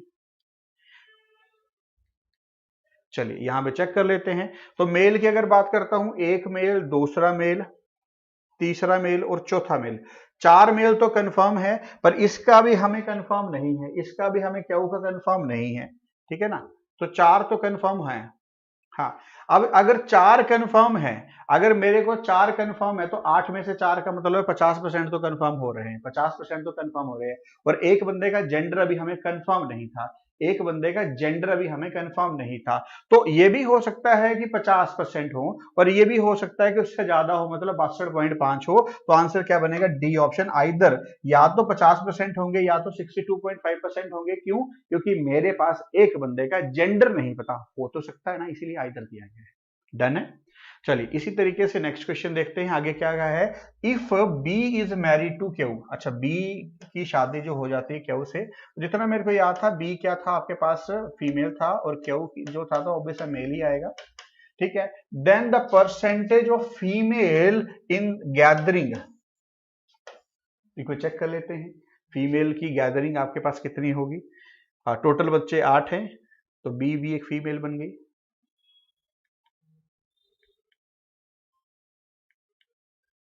हाँ, तो अगर मैं यहाँ पे बात करता हूं तो आपके पास टोटल फीमेल जो है वो कितनी आ गई? एक फीमेल सी है, दूसरी फीमेल आर है, और तीसरी फीमेल यहाँ पे बी है। तो 8 में से 3 का परसेंटेज हम निकाल सकते हैं, बताता हूं कैसे। हाँ, अब देखिए यहाँ पे आपके पास टोटल जो बंदे हैं वो कितने हैं? 8 है। टोटल जो बंदे हैं वो कितने हैं? 8 है। तो 8 में से 3 क्या है? फीमेल है। इनटू में 100 कर दो, तो 300 बटा में 100 बन जाएगा। अगर 300 बटा में 8 बन जाएगा, तो अगर इसे सोल्व करते तो 37.5% आएगा। अगर याद है कि 37, अगर मैं बात करता हूँ 3/8 आपको फ्रैक्शन वैल्यू याद है, तो ये 37% के बराबर होता है। तो हाँ जी, तो अगला क्वेश्चन जो है आपके पास ये है। अगले क्वेश्चन में बात करते हैं। Rachna correctly remember last time sports meet was held after. अब यहाँ पे देखिए, ये जो क्वेश्चन है वो यहाँ पे कुछ एक वेरिएबल लिए हुए हैं, रचना। ठीक है, तो अगर मैं बात करता हूँ, रचना की बात यहाँ पे बोली गई है। लास्ट टाइम उसे याद था कि आफ्टर जनवरी, जनवरी के बाद, बट बिफोर अगस्त। ठीक है, जनवरी के बाद, अगर जनवरी की बात करता हूँ, जनवरी के बाद की बात करता हूँ, फरवरी, मार्च, अप्रैल, मई, जून, जुलाई, क्योंकि बिफोर अगस्त बोला था तो अगस्त से पहले। And Nada correctly remember. ठीक है, that the sports meet was held before June. Before June का मतलब है जनवरी, फरवरी, मार्च, अप्रैल, मई, तो मई तक आएगा, बिफोर जून का मतलब है। ठीक है, and Deepa was correctly remember, Deepa was correctly remembered the month in which the sport meet was held had more than 30 days. ठीक है, 30 days in which month of the year was sport meet was definitely held. अच्छा, अब यहाँ पे क्या बोला आपके पास more than 30 days. more than 30 days का मतलब क्या है? जिस महीने में 30 से ज्यादा दिन थे, जिस महीने में 30 से ज्यादा दिन थे। तो अगर मैं यहाँ पे बात करता हूँ, आपके पास जनवरी से स्टार्ट करना पड़ेगा। जनवरी में तो नहीं थे, जनवरी में तो 31 दिन थे, जनवरी लिख लेते हैं। फरवरी लिखेंगे नहीं, मार्च लिखेंगे, मार्च के बाद अप्रैल, जनवरी लिखेंगे, फरवरी नहीं आएगा, मार्च आएगा, मार्च में 31 है, मार्च के बाद अप्रैल, अप्रैल में 30, मई में, ठीक है, जून नहीं होते हैं, जुलाई और अगस्त, अगस्त में भी आपके पास होते हैं। अब मैंने अगस्त तक ही क्यों लिया है? क्योंकि मैक्सिमम क्वेश्चन आपके पास अगस्त तक है यहाँ पे। आज फरवरी, मार्च, अप्रैल, मई, जून, जुलाई, जनवरी, फरवरी, मार्च, अप्रैल, मई, जनवरी, फरवरी, मार्च, जनवरी, मार्च, मई, जून, जुलाई और अगस्त, क्योंकि यहाँ तक सारा का सारा मेरे जो वेरिएबल हैं वो पॉजिटिव आ रहे हैं। तो अब यहाँ पे जो तीनों में कॉमन डेट एक निकल के आ रही है, वो जो तीनों की कॉमन है वो क्या है आपके पास? अगर मैं बात करता हूँ यहाँ पे जो कॉमन निकला है, एक तो मार्च, मार्च, मार्च कॉमन तीनों में निकला है। देखो मार्च यहाँ पे है, मार्च यहाँ पे है, मार्च यहाँ पे है, ठीक है। आगे अगर मैं बात करता हूँ मई की, तो मई भी यहाँ पे है, ठीक है, मई यहाँ पे है, मई यहाँ पे है, मई यहाँ पे है। आगे अगर मैं बात करता हूँ तो आगे आपके पास और जुलाई जो है, इसमें तो इन दोनों में तो है पर यहाँ पे है नहीं। तो इन दोनों में क्वेश्चन जो पर्टिकुलरली दोनों में कॉमन निकल के आया, एक तो निकल के आ रहा है मार्च और दूसरा निकल के आ रहा है मई। तो अक्सर इन क्वेश्चन में ये बात भी बिल्कुल सही है कि इन दोनों में जो कॉमन एग्जैक्टली होगा वही होगा। तो इन दोनों में अगर बात करता हूँ, दोनों में 31 दिन होते हैं, इसमें भी 31 दिन होते हैं। तो आइदर फिर आपके पास या तो मार्च होगा या तो मई होगा, इन दोनों में से कोई एक होगा। सो आंसर है डी ऑप्शन। चलिए नेक्स्ट क्वेश्चन देखते हैं। अगला क्वेश्चन ये रहा। अगले क्वेश्चन में क्या है? ऑल फ्लावर आर रूम, ये सिलोजिज्म से है।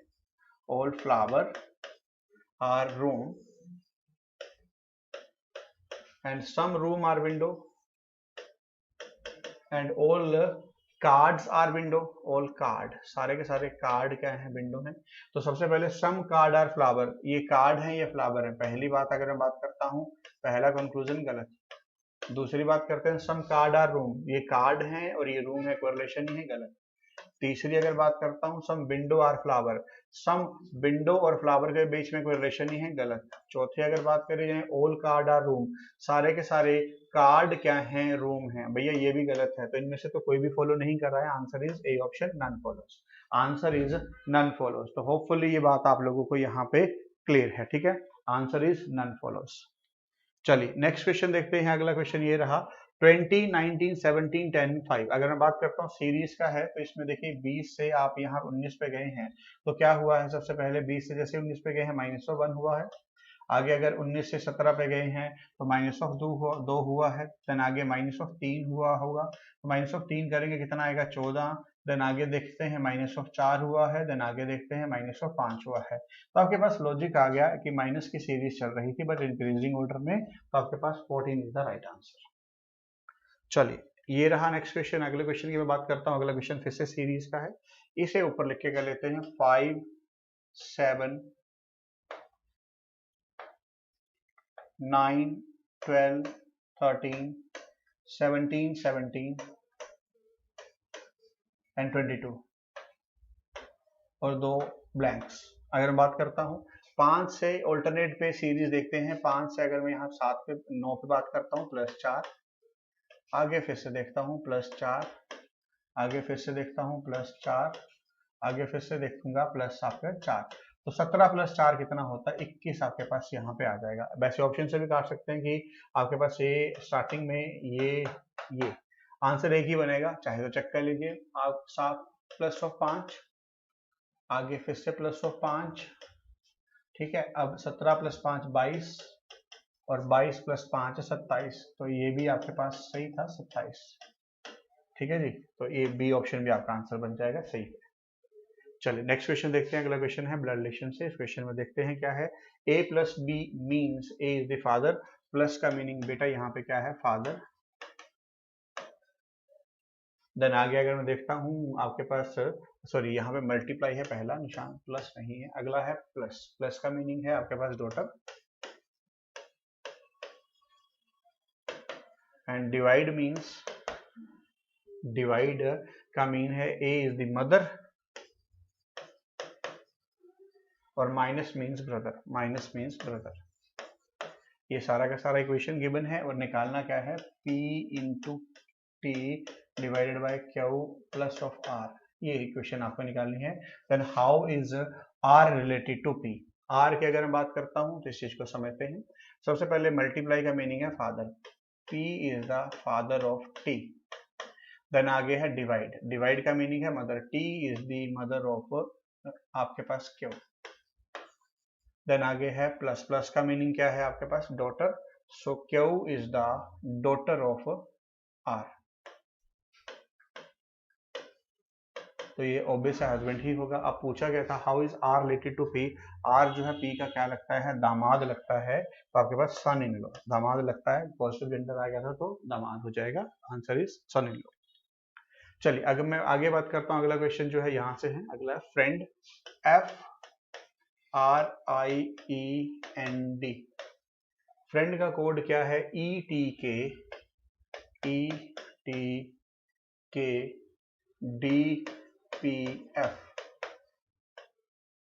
चलिए यहाँ पे इसमें डालते हैं इसका कोड क्या है। तो अगर मैं बात करता हूँ यहाँ पे 6 है, यहाँ पे 5 है, यहाँ पे 18 है, यहाँ पे 20 है, यहाँ पे 1 है, यहाँ 9 है, यहाँ पे 11, यहाँ पे 5, यहाँ पे 4, यहाँ पे 14, यहाँ पे 16, यहाँ पे 4, यहाँ पे 6। अगर बात करता हूँ 6 से 5 गए -1, 18 से 20 के ऊपर +2, 9 से 11 +2, 4 से 5 से 4 -1, 14 से 16 +2, 4 से 6 +2। मतलब यहाँ पे ये लॉजिक मिला है आपके पास, प्लस पहले माइनस, 2 प्लस, माइनस, फिर 2 प्लस, इस तरीके का लॉजिक यहाँ पे है। तो हमें निकालना किसका है, रिवील का, इसका भी निकाल लेते हैं, है ना। इसका निकालना है REVEAL। तो सबसे पहले माइनस होगा, यहाँ पे ऐसे ही लिख लो, -1 +2 +2 -1 +2 +2। डायरेक्टली अगर नंबर याद हो तो आप लोग डायरेक्टली लिख सकते हैं, 8 से कम करेंगे कितना आएगा, इसका वैल्यू होता है 18, 18 से कम करेंगे आएगा 17, 17 पे आएगा क्यों, ये ऑप्शन कैंसिल, ये भी ऑप्शन कैंसिल, इन दोनों में से आंसर होगा, कंफर्म है। अब 5 था, 5 में 2 ऐड करेंगे कितना आएगा, 7, 7 पे क्या आएगा, जी। अब बात करता हूं तो ये ऑप्शन भी कैंसिल है, डायरेक्ट आंसर आप कर दे, पूरा करने की जरूरत नहीं, कटिंग लगा के भी आप लोग इस तरीके से यहाँ पे डायरेक्ट आंसर निकाला जा सकता है। डन। चलिए नेक्स्ट क्वेश्चन की अगर मैं बात करता हूं तो ये देखते हैं, in the following series select the figure which can be in the next alternative figure. मतलब आगे आगे क्या आएगा। अगर मैं बात करता हूं, पहली को क्लॉकवाइज घुमा के नीचे पहुंचाया गया है, फिर से क्लॉकवाइज यहाँ पे, फिर से क्लॉकवाइज यहाँ पे, तो हमें यहाँ पे चेक करना है कि कौन सी फिगर जो है आपका यहाँ पे आंसर जो है बनेगी। अगर फिगर की मैं बात करता हूं तो इसमें आपको देखना पड़ेगा, ठीक है ना। तो चलिए हम भी चेक करते हैं। सबसे पहले एक रोटेशन से यहाँ पे, दूसरे रोटेशन से यहाँ पे, तीसरे रोटेशन से यहाँ पे, तो चौथे रोटेशन से नीचे ये पहुंचेगा। सी ऑप्शन जो है इसका एग्जैक्ट आंसर बनेगा, ठीक है। तो होपफुली यहाँ तक सभी को क्लियर है। ओके, जुड़ने के लिए धन्यवाद, थैंक यू। तो चलिए जी स्टार्ट करते हैं जी आज का mock test, that will be mock test 39। तो कुछ बड़े इंपॉर्टेंट से क्वेश्चन थे जी, बड़े इजी क्वेश्चन थे। चलिए जी स्टार्ट करते हैं। कह रहा है 4 numbers pairing have been given out of which 3 are alike in some manner. यानी मुझे इसमें डिफरेंट फाइंड आउट करना था जी, इन सभी के अंदर जो डिफरेंट है वो फाइंड आउट करना था। तो देखो बहुत सिंपल सा लॉजिक था कि 11 का अगर मैं स्क्वायर करूं, अगर मैं 11 का स्क्वायर करूं तो दैट विल बी 121, और 121 में से अगर मैं 11 ही प्लस कर दूं तो ये बनेगा जी आपके पास 132। यानी अगर आप ऑप्शंस के अकॉर्डिंग चेक करते हो तो लाइक टर्म्स हमें सेलेक्ट करनी है। सेकंड की बात करें जी, 5 का स्क्वायर, 5 का स्क्वायर अगर आप करो तो आता है जी 25, और 25 के अंदर अगर आप जोड़ो 5 तो रिजल्ट आता है जी 30, बिल्कुल करेक्ट है जी। सेम 8 का अगर स्क्वायर करो तो 64, 64 में अगर 8 ऐड करो तो 72, बट 16 का अगर स्क्वायर करो तो 256, में अगर 16 जोड़े तो 246, ये चीज गलत है। तो यहाँ पे मैं कह सकता हूँ जी बाकी के सारे अलाइक हैं, ये आपका जो है वो लाइक नहीं था। चलिए जी नेक्स्ट क्वेश्चन की तरफ चलते हैं जी। 3 years from now Deepak age will be 3 times old age Emma. Emma will be 6 years younger than Fatima. यानी फातिमा जो है वो 6 साल बड़ी है। तो चलिए जी रेशियो इक्वेट करने की कोशिश करते हैं जी। एक पर्सन आपके पास दीपक है, एक पर्सन आपके पास ईमा है और एक पर्सन जो है वो फातिमा है। कह रहा है 3 साल बाद दीपक जो है वो 3 गुना होगा फातिमा का। तो अगर 3 साल बाद 3 गुना होगा यानी इनकी रेशियो जो है वो 3 साल बाद की दी गई है। तो अगर मैं इनकी प्रेजेंट एजेस की बात करूं तो जो पर्सन आज से 3 साल बाद 3 गुना हो रहा है तो आज उसकी एज उस टाइम की एज से 3 कम होगी। तो मैं ये कह सकता हूं जी अगर मुझे इनकी प्रेजेंट एजेस का वैल्यूज एज्यूम करना है तो ये रहेगा जी 3x से 3 कम, ये रहेगी जी आपकी x से 3 कम, यानी ये आ गया जी इनका प्रेजेंट एजेस का वैल्यूज। अब स्टेटमेंट में कह रहा है कि जो आपके फातिमा है, Fatima will be 6 years older, यानी अगर ईमा जो है वो 6 साल छोटी है तो फातिमा जो है वो 6 साल बड़ी है।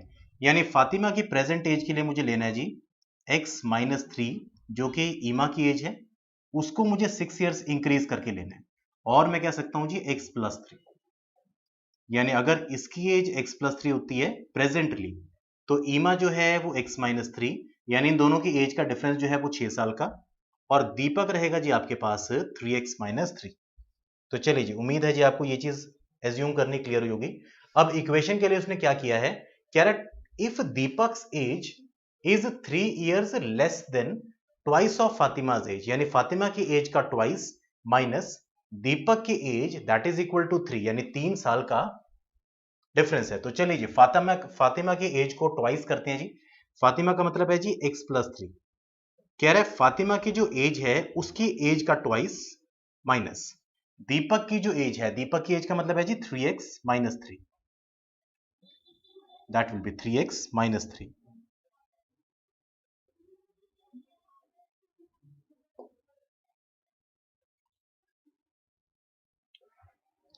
Three x minus 3 that is equal to, ये आपके पास गिवन है जी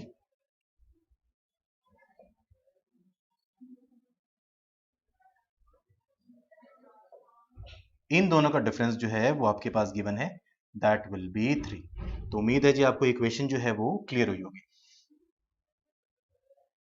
तो चलिए जी इसको एक बार सिंप्लीफाई कर लेते हैं जी, that will be 2x plus 3, यानी ये हो जाएगा जी 6 माइनस दिस विल बी, ये मैं यहां पे ब्रैकेट का यूज कर रहा हूं जी,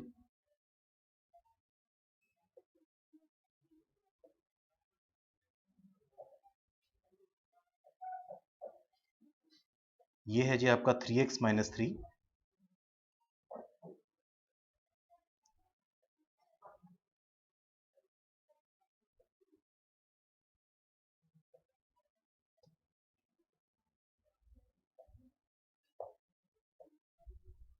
चलिए जी अगर मैं इसको सॉल्व करूं तो यहां पे ये ब्रैकेट्स यूज कर रहे हैं जी हम,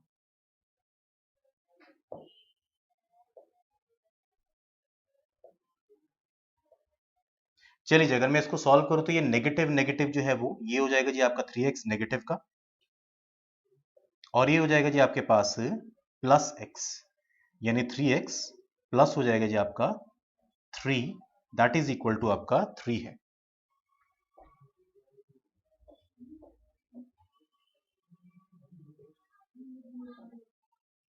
चलिए जी अब इस इक्वेशन को सॉल्व कर लेते हैं जी एक बार, यानी अगर आप यहां से x निकालते हो तो 2x minus 3x that will B x, और ये इक्वल रहेगा जी आपका 6 प्लस 3 दैट विल बी 9, और उधर जाके माइनस हो जाएगा जी, यानी minus x that is equal to minus का 6, और अगर आप यहां से सिंपली x कैलकुलेट करो तो नेगेटिव से नेगेटिव कैंसिल, यानी x की वैल्यू जो है वो 6 आ रही है। अगर आपके पास x जो है वो 6 आ रहा है तो लास्ट में फातिमा की प्रेजेंट एज निकालनी है जी, तो 6 प्लस 3 का मतलब है सही आंसर रहेगा जी आपका ए ऑप्शन। तो चलिए जी इसी के साथ चलते हैं जी नेक्स्ट क्वेश्चन की तरफ। A man covers a certain distance from station A to station B with a uniform speed 36 kilometre per hour, और रिटर्न आया जी सेम डिस्टेंस उसने ट्रैवल किया है बी से ए 45 किलोमीटर पर आवर, यानी अगर मेरे पास दोनों केसेस का डिस्टेंस जो है वो कांस्टेंट होता है तो मैं स्पीड को, एवरेज स्पीड को बेसिकली सीधा डायरेक्टली इक्वेट कर सकता हूं या डायरेक्टली निकाल सकते हैं। फॉर्मूला रहता है जी 2xy divide by x plus y, सिर्फ और सिर्फ उस केस में ही इंप्लीमेंट करना है जहां स्पीड्स की वैल्यू 2 गिवन है और दोनों केसेस में डिस्टेंस जो है वो आपका कांस्टेंट है। तो चलिए एक बार इक्वेट कर लेते हैं जी, यानी अगर इसको सॉल्व आउट करें तो ये बनता है जी 2xy, x में मान लेता हूं जी यहां पे 36 है और y मान लेते हैं जी 45 है, 2xy divide by x plus y, यानी 36 प्लस 45। तो अगर आप इसको सिंप्लीफाई करो तो बनता है जी आपके पास है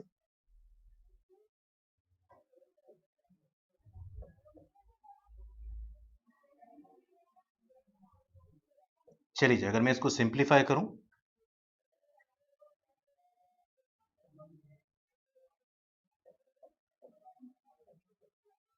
ये डिवाइड रहेगा जी आपका 36 और 45, दैट विल बी 81, यानी 9 4 टाइम्स है जी, 9 9 टाइम्स है, 9 इज ऑन 5, यानी 5 into 4 is 20 into 2 will be 40 kilometres per our.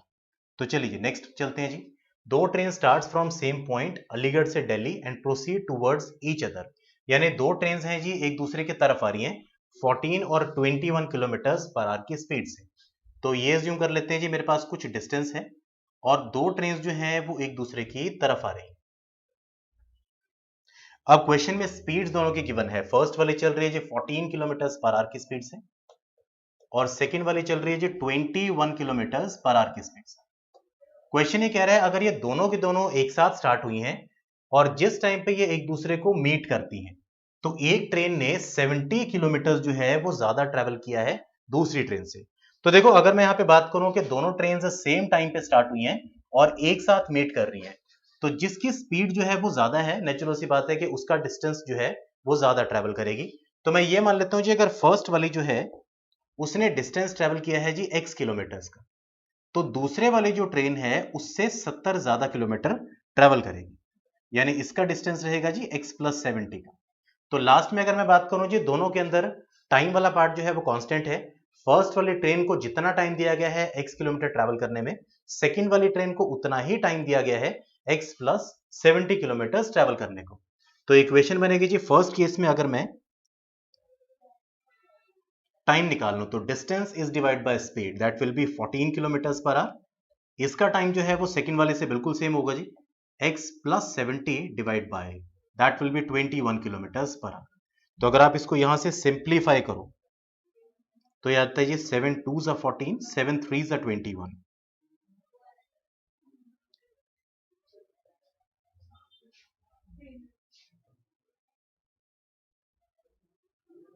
ये था जी आपका 21। तो चलिए 7 2s are 14 और नेक्स्ट रहेगा जी आपके पास है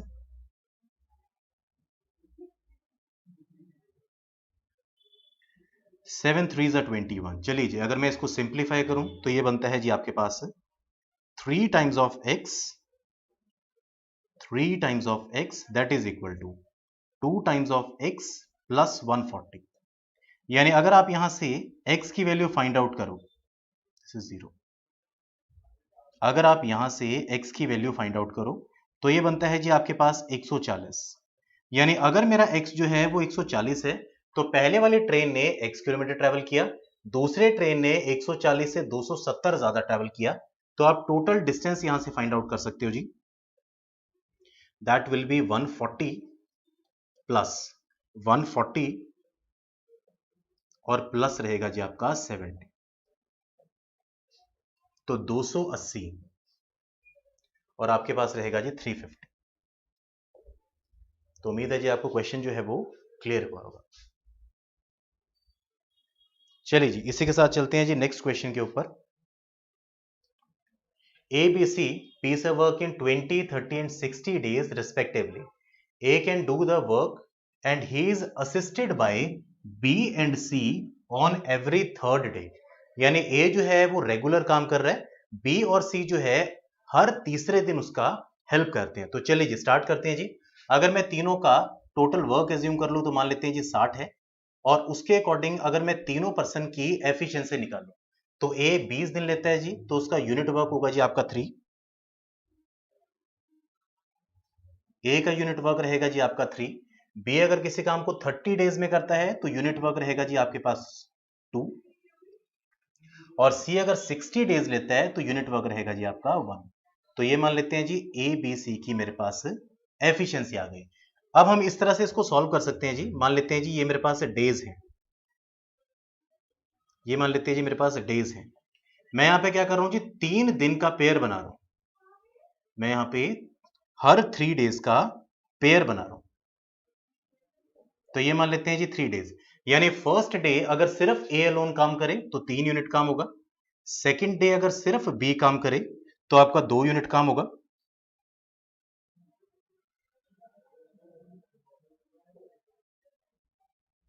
चलिए जी 3 यूनिट इसका है जी, 2 यूनिट काम ये करता है। और अगर मैं तीसरे दिन की बात करूं तो तीसरे दिन तीनों मिलके काम करते हैं, तो तीनों मिलके करते हैं जी, तो 3 और 3 6 यूनिट काम होता है। यानी इसका मतलब है कि हर 3 दिन के अंदर 6 और 3 9 और 2 11 यूनिट काम जो है वो कंप्लीट होता है।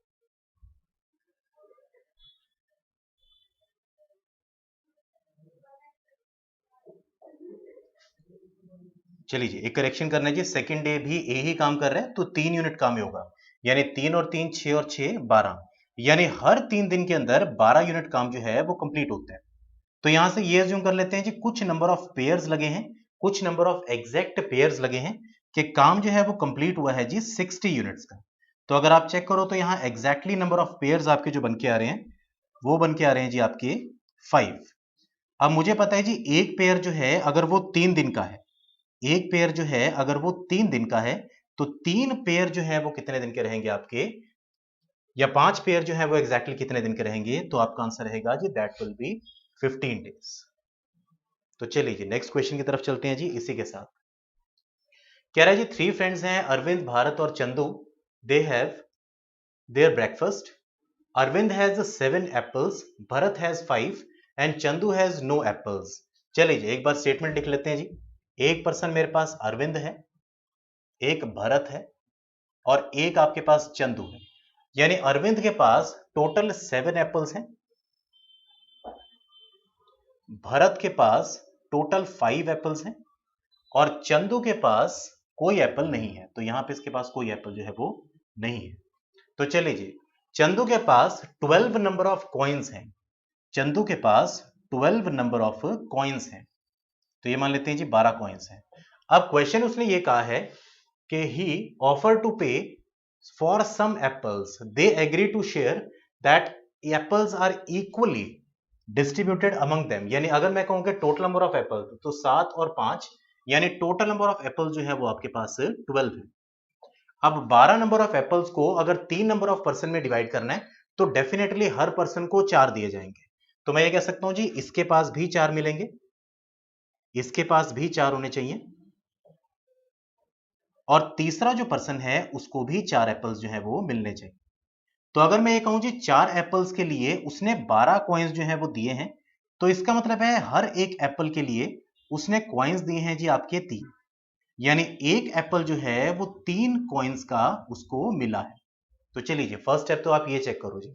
अब यहां से ये चेक करना है जी हमें ये कहा गया है कि अरविंद ने कितना जो है कॉइन्स लिए हैं, कितने कॉइन्स लिए हैं अपने एप्पल्स देने में। अब देखो अगर अरविंद को मुझे 4 एप्पल्स देने हैं और उसके पास 7 हैं तो वो अपने शेयर में से 3 एप्पल जो है वो देगा, वो अपने शेयर में से 3 एप्पल्स जो है वो देगा, तो 3 एप्पल्स ये देगा। तो अगर मैं कहूं कि एक एप्पल जो है वो 3 रुपए का है तो 3 एप्पल जो रहेंगे वो मेरे पास कितने रुपए के रहेंगे, तो मेरा आंसर रहेगा जी 9 कॉइन्स। तो अगर मेरे को ये पूछा गया है how much should Arvind get, तो मैं ये कह सकता हूं जी अरविंद ने दिए हैं बेसिकली 9 कॉइन्स उसको मिले, तो आंसर रहेगा जी दैट विल बी 9 कॉइन्स। चलिए जी इसी के साथ चलते हैं जी नेक्स्ट क्वेश्चन की तरफ। चलिए जी A can contains ratio proportion से क्वेश्चन आया गया था। A can contain a mixture of 2 liquids A and B so that is 7:5 ratio. When 9 liters of mixture is drawn off and is filled by B, the ratio will becomes 7:9. How many liters of liquid was contained initially? तो मान लेते हैं जी मेरे पास एक mixture है जिसके अंदर A और B का कुछ रेशो है, जिसके अंदर A और B का कुछ रेशो है, दैट विल बी 7:5। हमने क्या किया है जी टोटल मिक्सचर में से 9 लीटर्स मिक्सचर का निकाला गया है, तो मैं ये मान लेता हूं जी जितने भी लीटर्स हैं उसमें से 9 लीटर्स जो है मैंने मिक्सचर निकाल दिया। तो ये मान लेते हैं जी मैंने 9 लीटर जो है वो आपका मिक्सचर यहां से निकाल दिया। अब क्वेश्चन ये कह रहा है कि उसके अंदर मैंने B को इंक्लूड किया है, तो मैंने बेसिकली B के इंक्लूड किए हैं जी 9 लीटर्स। चलिए जी एक बार वापस देखते हैं जी। Mixture is drawn off and is filled by B। Filled का मतलब है जी जितना आप वहां से मिक्सचर निकालोगे उतना ही वापस आपको ऐड करना है। तो अगर उसने 9 लीटर्स मेंशन किया है, निकाला गया है, तो मैंने 9 लीटर्स ही जो है वो ऐड किया है। और ये किसका ऐड किया है जी? ये किया है आपने बी का। ये किसका किया है आपने? ये किया है आपने बी का। तो 9 लीटर्स जो है मैंने बी का ऐड किया, और उसके बाद जो रेशियो निकल के आ रही है दैट विल बी 7:9। उसके बाद जो रेशियो निकल के आ रही है दैट विल बी 7:9। तो देखो जी, सिंपल सा पॉइंट इस केस में क्या है कि अगर मैं टोटल मिक्सचर में से कुछ मिक्सचर जो है वो निकाल लेता हूं, तो मिक्सचर की जो टोटल क्वांटिटी है वो 9 लीटर्स कम होगी, बट मिक्सचर का जो रेशियो रहेगा वो आपका सेम रहेगा। तो सेम कंसेप्ट मैं यहां लगा रहा हूं जी, कि अगर स्टार्टिंग में कुछ लीटर्स मिक्सचर था, तो मैंने 9 लीटर्स ड्रॉन ऑफ किया है, तो अब मिक्सचर की क्वांटिटी 9 लीटर्स कम हो जाएगी। बट अगर मैं बात करूं कि मिक्सचर की क्वांटिटी 9 लीटर्स कम हो जाएगी, बट मिक्सचर का जो टेस्ट है, या कहूं कि मिक्सचर का जो रेशियो है वो आपका सेम रहेगा, यानी यहां भी आपका रेशियो जो है वो 7:5 रहेगा। और ये कब तक रहेगा? अनलेस और अनटिल, जब तक हम किसी एक वैल्यू को, या तो मैं सिर्फ उसमें से ए निकाल लूं या सिर्फ बी वाले पार्ट को ही चेंज करूं, तब तक। तो अगर मैंने मिक्सचर में से निकाला है, वेरी इंपॉर्टेंट पॉइंट, तो उसके बाद भी रेशियो जो है वो सेम रहेगी। तो चलिए जी, अब आ जाता हूं जी। अब उसने मेरे पास चेंजेस किए हैं, अब मैंने सिर्फ बी ऐड किया है, तो इसका मतलब अब रेशियो जो है वो चेंज रहेगी, अब टेस्ट जो है वो चेंज होगा। तो अगर मैंने बी वाले हिस्से को ऐड किया है, तो कंसेप्ट सिर्फ इतना है जी कि ए वाले हिस्से को मुझे सेम करना है। तो अगर आप यहां पे चेक करो जी, ए वाला हिस्सा ऑलरेडी जो है वो सेम है, 7 पहले था और 7 ही जो है वो लास्ट में है। तो अगर मेरे पास ए वाला हिस्सा ऑलरेडी सेम है, तो मैं बी को यहीं से चेक कर सकता हूं जी कि 5 से 9 होने का मतलब है कितने हिस्से बड़ा है। तो आप कहोगे जी मुझे कि ये 4 हिस्से बड़ा है। तो चलिए फर्स्ट स्टेप चेक करो जी कि आपको पॉइंट क्लियर है। तो 4 हिस्से बड़ा है। अब ये 4 हिस्से कब बड़े हैं? अगर मैंने 9 लीटर जो है वो सिर्फ बी का ही ऐड किया है।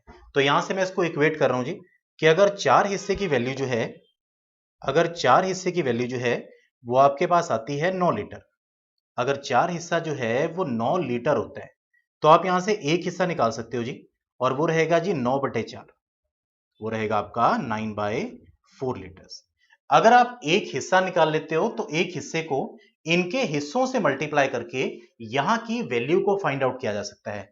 तो ए के 7 और बी के 5 हिस्से, यानी टोटल हिस्से 12। तो मैं ये कह सकता हूं जी, अगर एक हिस्से की वैल्यू मुझे पता है 9/4 है, अगर एक हिस्से की वैल्यू हमें पता है 9/4 है, तो यहां से मेरे पास टोटल 12 हिस्से हैं। तो अगर आप इसको सॉल्व करो, तो 4 से एग्जैक्टली 3 टाइम्स, यानी 27 लीटर्स जो है वो यहां पे आपके पास मिक्सचर है। अब लास्ट में उसने मेरे से ये नहीं पूछा कि यहां पे मिक्सचर जो है वो कितना है।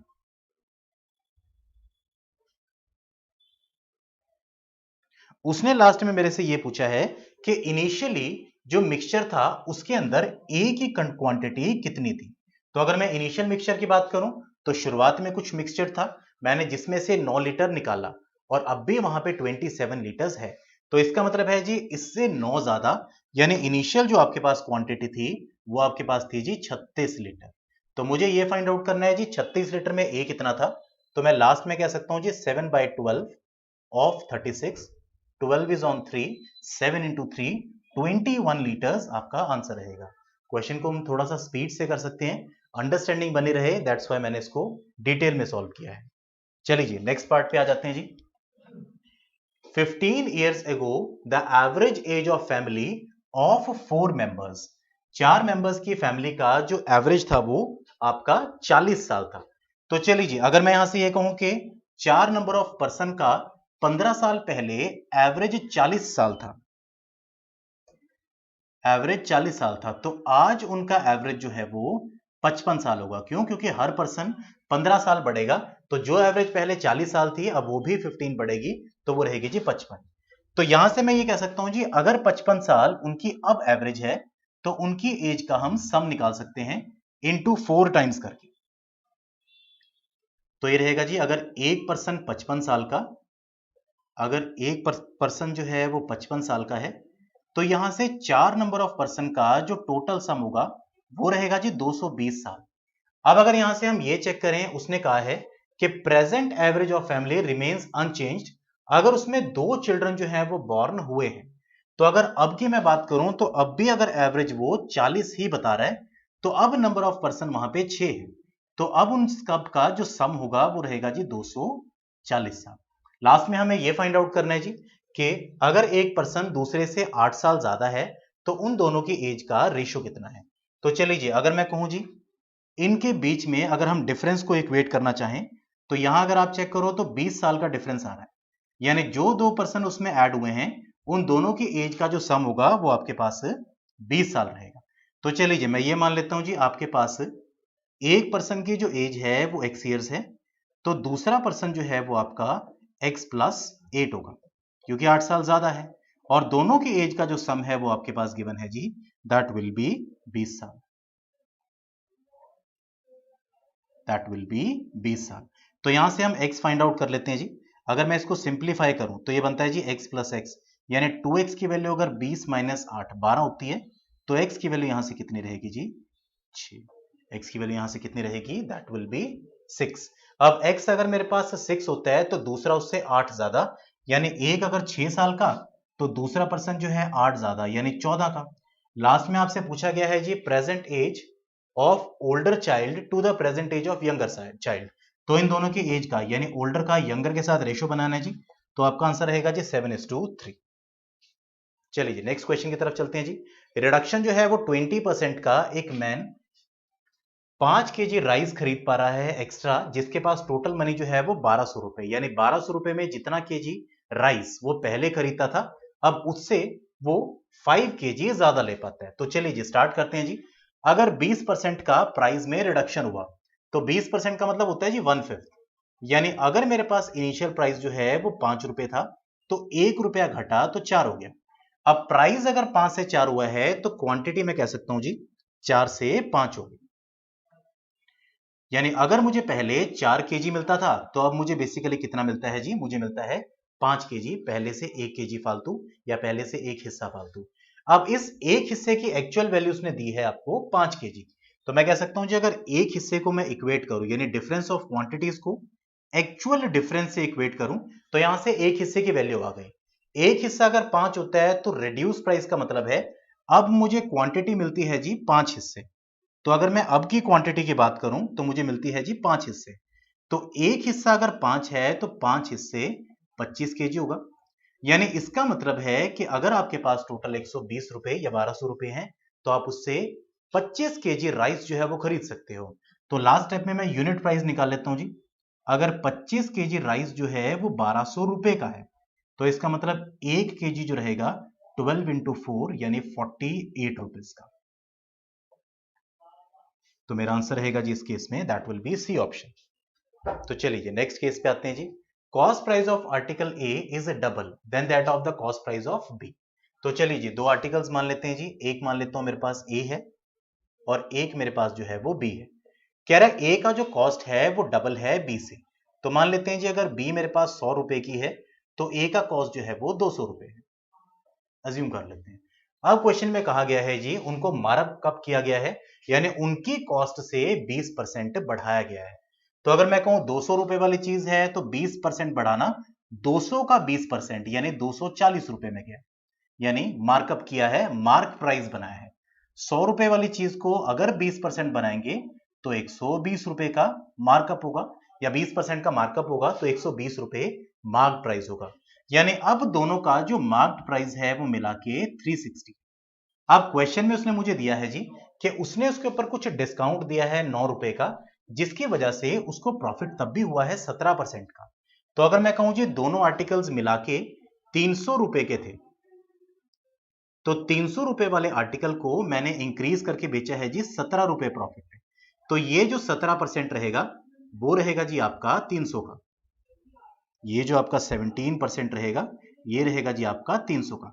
अब 300 का 17% निकाल लो तो 51 रुपए बढ़ा के बेचा है, तो मैंने बेचा होगा जी 351 रुपीज में, मैंने बेचा होगा 351 रुपीज में।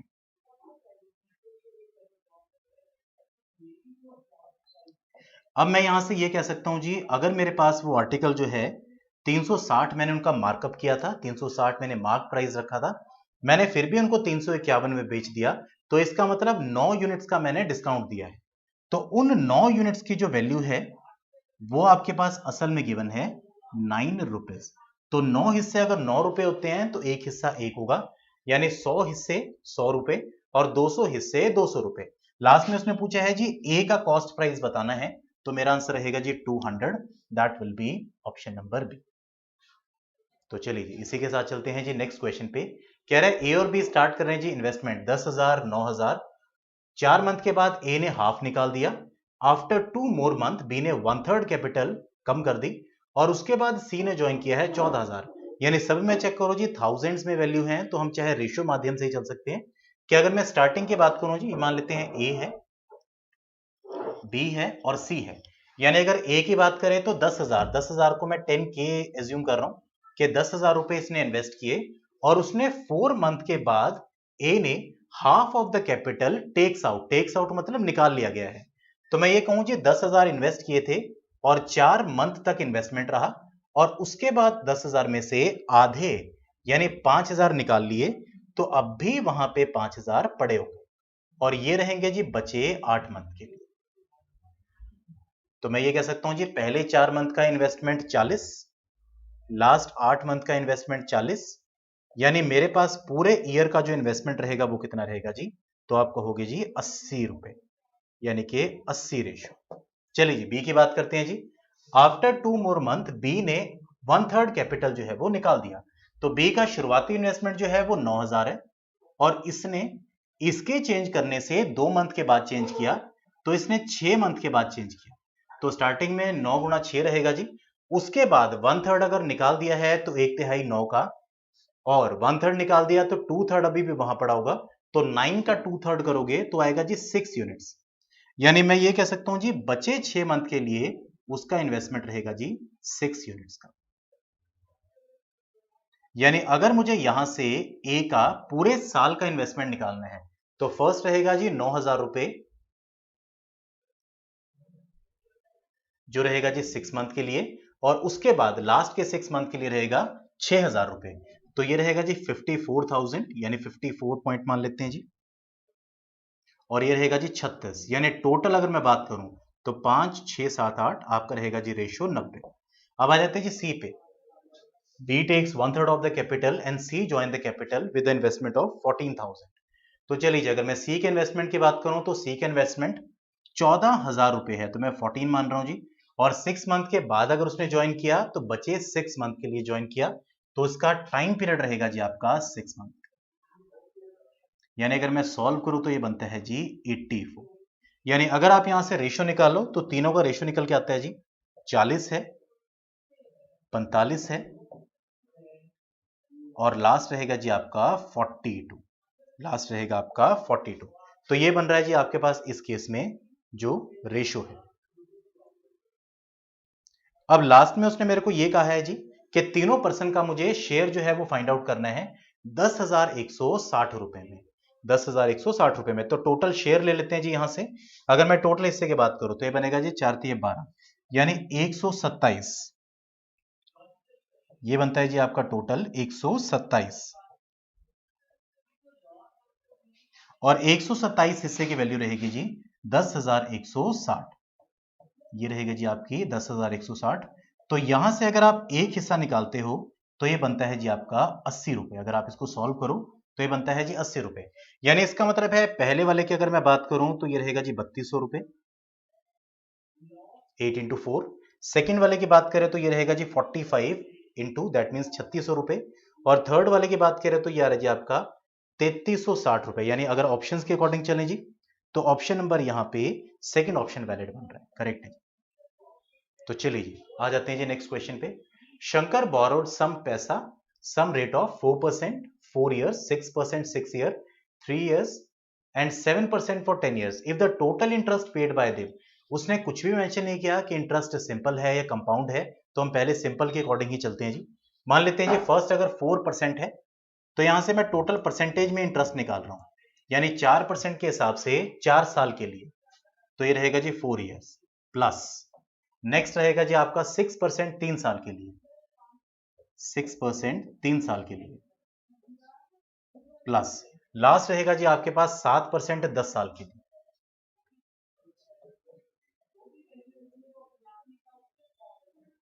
ठीक है जी। तो यहां से आप इनको मल्टीप्लाई करके यहां से टोटल इंटरेस्ट निकाल सकते हो। तो ये बन रहा है जी आपके पास 16 plus 6 into 3 18 plus 7 into 10 is 70। यानी अगर मैं इसको सॉल्व करूं तो 7 8 9 ये बनता है जी 6 6 12 13 14 यानी 104। चेक करो जी। यानी इसका मतलब है टोटल जो इंटरेस्ट है वो आपके पास बन रहा है जी 104 हिस्सों का। टोटल जो इंटरेस्ट है वो आपके पास बनता है जी 104 हिस्सों का। अब यहां से अगर मैं टोटल इंटरेस्ट मेरे पास गिवन है 8528 तो इक्वेट कर देते हैं जी। 104 हिस्से की वैल्यू जो है वो आपके पास गिवन है 8528। तो यहां से आप एक हिस्सा निकाल सकते हो जी। एक हिस्सा यहां से निकल के आएगा आपका 82। अगर आपका एक हिस्सा 82 है तो मुझे लास्ट में प्रिंसिपल प्रिंसिपल का मतलब है जी 100 हिस्से की वैल्यू निकालनी है, 100% निकालना है। तो आंसर रहेगा जी आपका ए ऑप्शन। तो चलिए इसी के साथ चलते हैं जी। Ravi's present age is 3 times of his sons present age. तो ये मान लेते हैं जी एक आपके पास रवि है, एक उसका सन है। रवि जो है वो 3 गुना है अपने सन से और ये प्रेजेंटली है 3:1 है। चलिए जी आगे चलते हैं जी। 4/5 ऑफ द फादर्स एज यानी उसके फादर का 4/5 है। यानी अगर फादर जो है वो 5 इयर्स का हो या 5 हिस्सों का हो तो ये उसका 4/5 यानी कि 4। चलिए जी तीनों की एज का एवरेज दिया है जी 62। डिफरेंस निकालना है सन का और फादर की एज का। तो चलिए जी सॉल्व करते हैं जी। मैं यहाँ पे रवि की एज को कॉमन कर रहा हूं जी, 3 और 4 यानी 12। तो ऊपर वाली वैल्यू 4 गुना और नीचे वाली वैल्यू 3 गुना। तो आपके पास तीनों का रेशियो बनता है जी 12। ये हो जाएगा जी आपके पास 4 और ये हो जाएगा जी आपके पास 15। तो मैंने एक कंबाइंड रेशियो का यूज किया जी, तीनों को कंबाइन किया। अब अगर मैं कहूं मुझे तीनों का एवरेज दिया गया है 62 तो मैं एवरेज का यहां से सम निकाल सकता हूं 3 गुना करके। तो इनको टोटल देख लेते हैं जी। 12 और 4 16, 16 और 15 31। यानी कि 31 हिस्से की वैल्यू जो है वो मेरे पास गिवन है, दैट विल बी 62। अब 62 अगर एवरेज है तो इंटू 3 करके मैं यहां से सम निकाल रहा हूं। यानी अगर आप एक हिस्सा निकालते हो तो डेफिनेटली वो आता है जी 6 यूनिट्स का। एग्जैक्टली 2 टाइम्स है, 3 इंटू 2 विल बी 6। तो लास्ट में मुझे निकालना है जी दोनों की एज का यानी फादर का और सन की एज का। तो यहां से डिफरेंस ऑफ पार्ट्स चेक करो जी, तो आता है मेरे पास 11। यानी 11 हिस्से की वैल्यू निकालनी है, एक हिस्सा अगर 6 है तो डेफिनेटली आंसर रहेगा जी 66 ईयर्स। तो चलिए जी इसी के साथ चलते हैं जी नेक्स्ट केस में। एक्स ट्रेन 24 मीटर पर सेकंड की स्पीड से चलती है टी टाइम्स में, टी सेकंड में। तो चलिए जी इक्वेशन बना देता हूं जी।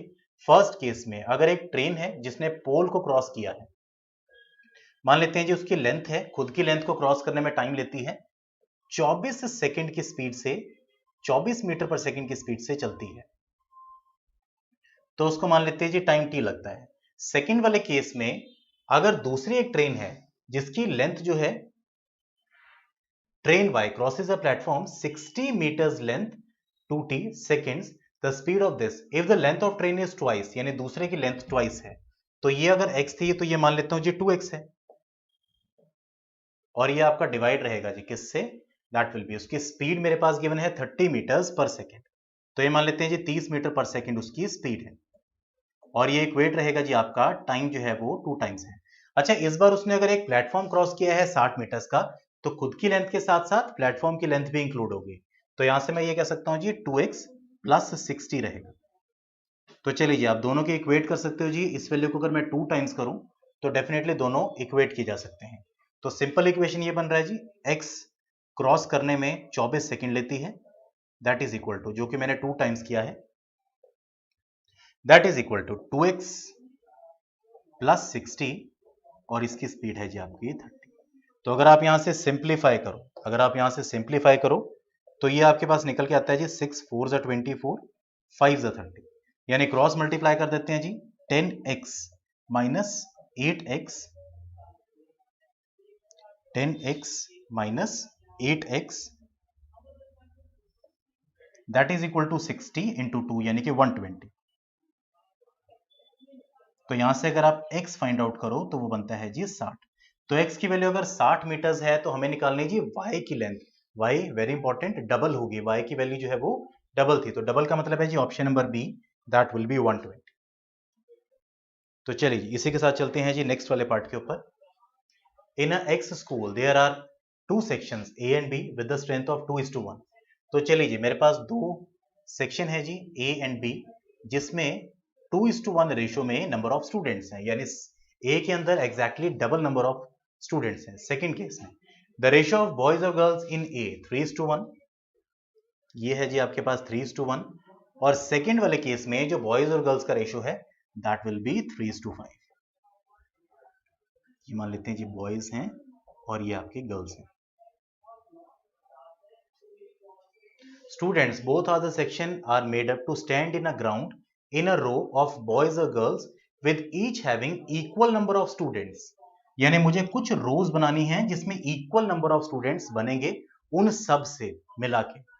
तो चलिए जी अगर मैं कहूं कि लास्ट में दिया है जी if maximum number of students possible in row is 96, the difference बताना है जी बॉयज का जो ए और बी सेक्शन का रहेगा।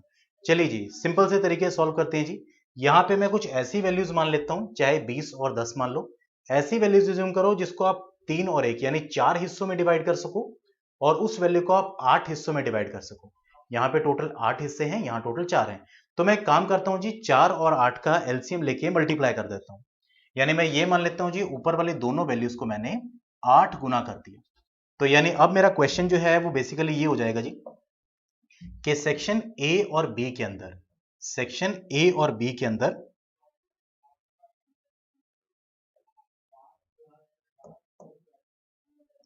ये हो जाएंगे जी 16 नंबर ऑफ पर्सन, ये हो जाएंगे जी आपके पास 16, और ये हो जाएगा जी आपके पास 8। यानी 16 को मुझे ब्रेक करना है जी बॉयज और गर्ल्स में। तो 4 हिस्से 16, तो 1 हिस्सा 4, 3 हिस्से रहेंगे जी आपके पास 12, और 1 हिस्सा आपके पास रहेगा जी 4। चलिए जी इसी के साथ दूसरे पे चलते हैं जी। 8 को ब्रेक करना है जी 8 में, तो बॉयज यहां पे हो जाएंगे जी 1 हिस्सा 1 है, 3 हिस्से 3 होंगे, और अगर यहां से गर्ल्स निकालनी है तो 5 हिस्से 5 होंगे। तो मैंने ऐसी वैल्यूज ली है जी जिससे हमें कोई दिक्कत ना यहां पे महसूस हो।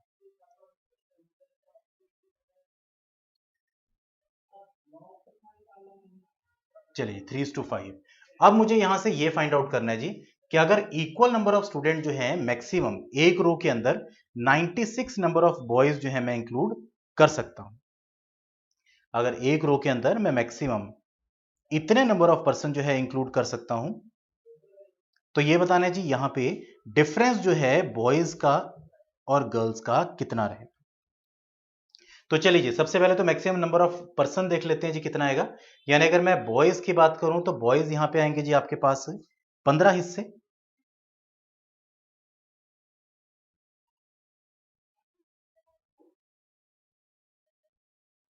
यानी मुझे बॉयज और गर्ल्स का, चलिए जी एक बार वापस से देख लेते हैं जी। Maximum number of students possible in rows is this, यानी मुझे बॉयज की और गर्ल्स की रो बनानी है। तो चलिए जी बॉयज और गर्ल्स को कंबाइन कर लेते हैं जी यहां से। यानी अगर मैं यहां से बॉयज की बात करूं तो यहां से टोटल बॉयज निकल के आते हैं जी 15 हिस्से, और अगर मैं यहां से गर्ल्स की बात करूं तो टोटल गर्ल्स यहां से निकल के आती हैं, दैट विल बी 9 हिस्से। यानी अगर मुझे यहां पे मैक्सिमम नंबर जो है वो एडजस्ट करने हैं एक रो के अंदर, तो यहां पे आपके पास इन दोनों वैल्यूज का मुझे एचसीएफ लेना पड़ेगा, यानी बड़े से बड़ा कॉमन जो फैक्टर जिसके अकॉर्डिंग मैं सारी रोज के अंदर इक्वल नंबर ऑफ पर्सन जो है वो डिवाइड कर सकूं। तो अगर आप 15 और 9 का एलसीएम लोगे या एचसीएफ लोगे तो ये आपके पास निकल के आता है जी 3, तो ये आपके पास निकल के आता है दैट विल बी 3। यानी इसका मतलब है कि जो 3 हिस्से की वैल्यू है वो उसने मेरे को दिया है जी 96। तो अगर 3 हिस्सा 96 होता है जी तो एक हिस्से की वैल्यू निकाल सकते हो, दैट विल बी 32। अब अगर एक हिस्से की वैल्यू जो है वो 32 है तो उसने मुझे ये पूछा है जी बॉयज का डिफरेंस बताना है ए और बी का। तो ए और बी में बॉयज का डिफरेंस 12 है और 3 है, तो डिफरेंस करो जी आपके पास 9 हिस्से का आ रहा है। तो एक हिस्सा अगर 32 आता है तो 9 हिस्से की वैल्यू जो है आपके पास आंसर रहेगी, that will B 288, that will B 288। तो चलिए इसी के साथ चलते हैं जी नेक्स्ट क्वेश्चन पे। ए किसी काम को 4, बी और सी किसी काम को 3, और ए और सी टुगेदर किसी काम को 2 घंटे में। तो तीनों का एलसीएम ले लेते हैं जी, 3 2 और यानी 12 मान लेते हैं इसको। टोटल अगर मेरे पास 12 वर्क है तो ए जो है वो 4 आवर्स लेता है, उसके बाद बी और सी जो है वो 3 घंटे लेते हैं, बी और सी जो है वो आपके 3 आवर्स लेते हैं। और उसके बाद तीसरा ग्रुप दिया है जी ए और सी का, तीसरा ग्रुप दिया है ए और सी का, जो लेते हैं जी आपके 2 आवर्स, ये ले रहे हैं आपके 2 आवर्स। तो मेरे पास जिस जिस ग्रुप की वैल्यू है जी, एफिशिएंसी निकाल लेते हैं उसके बिहाफ पे। यानी ये करता है जी 3 यूनिट काम, ये करता है जी 3 यूनिट काम, ये करते हैं जी 4 यूनिट्स काम, और ये करता है जी 2 यानी कि 6 यूनिट काम। तो यहां से हम देख लेते हैं जी ए की एफिशिएंसी आ रही है 3 यूनिट की, अगर ए और सी मिलके काम करते हैं तो 6 यूनिट है। यानी अगर मुझे पता है कि ए की एफिशिएंसी 3 यूनिट की है, तो इसका मतलब सी की एफिशिएंसी यहां से 3 यूनिट की ही होगी, तभी मिलके जो है वो 6 यूनिट काम कर पा रहे हैं। और अगर मुझे लास्ट में ये फाइंड आउट करना है जी, सी मेरे पास आ चुका है 3 यूनिट, तो अगर सी 3 यूनिट करता है तो बी भी 1 यूनिट करता होगा, तभी मेरे पास दोनों का मिला के 4 यूनिट बनेगा। यानी लास्ट में मुझे ये बताना है कि बी अकेला काम कितने देर में कर सकता है। तो बी अगर एक दिन में 1 यूनिट काम करता है तो 12 यूनिट को करने में 12 घंटे लेगा। तो चलिए जी इसी के साथ चलते हैं जी नेक्स्ट। आपके पास यही क्वेश्चंस थे जी इस बार के मॉक में। तो thanks for watching this video. Welcome to this session by Gyanam. I am Piyush Sardana, your buddy English language teacher. So guys, एक बार देखते हैं मॉक में आपको क्या क्या कितने इजी क्वेश्चंस मिले इस बार। Let's check these out. बहुत सिंपल क्वेश्चंस मिले थे इस बार तो। The government must dash all resources of energy. Properly use करने को बोला जाता है harness. Harness is proper use of natural resources, specially natural ones. Appearances are deceptive. Appearances बहुत डिसेप्टिव होती हैं। आपको इसका डायरेक्ट मीनिंग बताना। ग्लूमी का मीनिंग हो जाएगा murky. Murky is something which is not clear, kind of बोलते हैं ना, ये क्लियर नहीं है, बहुत मर्की लग रहा है। अच्छा, लोग ये भी बोलते हैं ग्लूमी का मतलब ये भी तो होता है क्या, हम कहते हैं ना यार एनवायरनमेंट बहुत ग्लूमी हो गया था वहां पर, उसका एग्जैक्ट मतलब क्या हो जाएगा सर? एनवायरनमेंट ग्लूमी का मतलब हो जाएगा बहुत ही डिप्रेस्ड एनवायरनमेंट। अब देखो आपके पास एक शैडोई आ गया। अब लोग कहते हैं शैडोई का मतलब क्या होता है? सर शैडोइज जहां पे आपको शैडो दिख रही हो प्रॉपर तरीके से कि ये धुंधला धुंधला नजर आ रहा है। Murky something which is not clear, पता ही नहीं लग रहा है, मडी मडी सा होता है। So answer is murky. Opposite बताना है गिवन वर्ड का। डिस्ट्रक्टिव का ऑपोजिट इज जोड़ने वाला, कंस्ट्रक्टिव हो जाएगा। Next is prominent.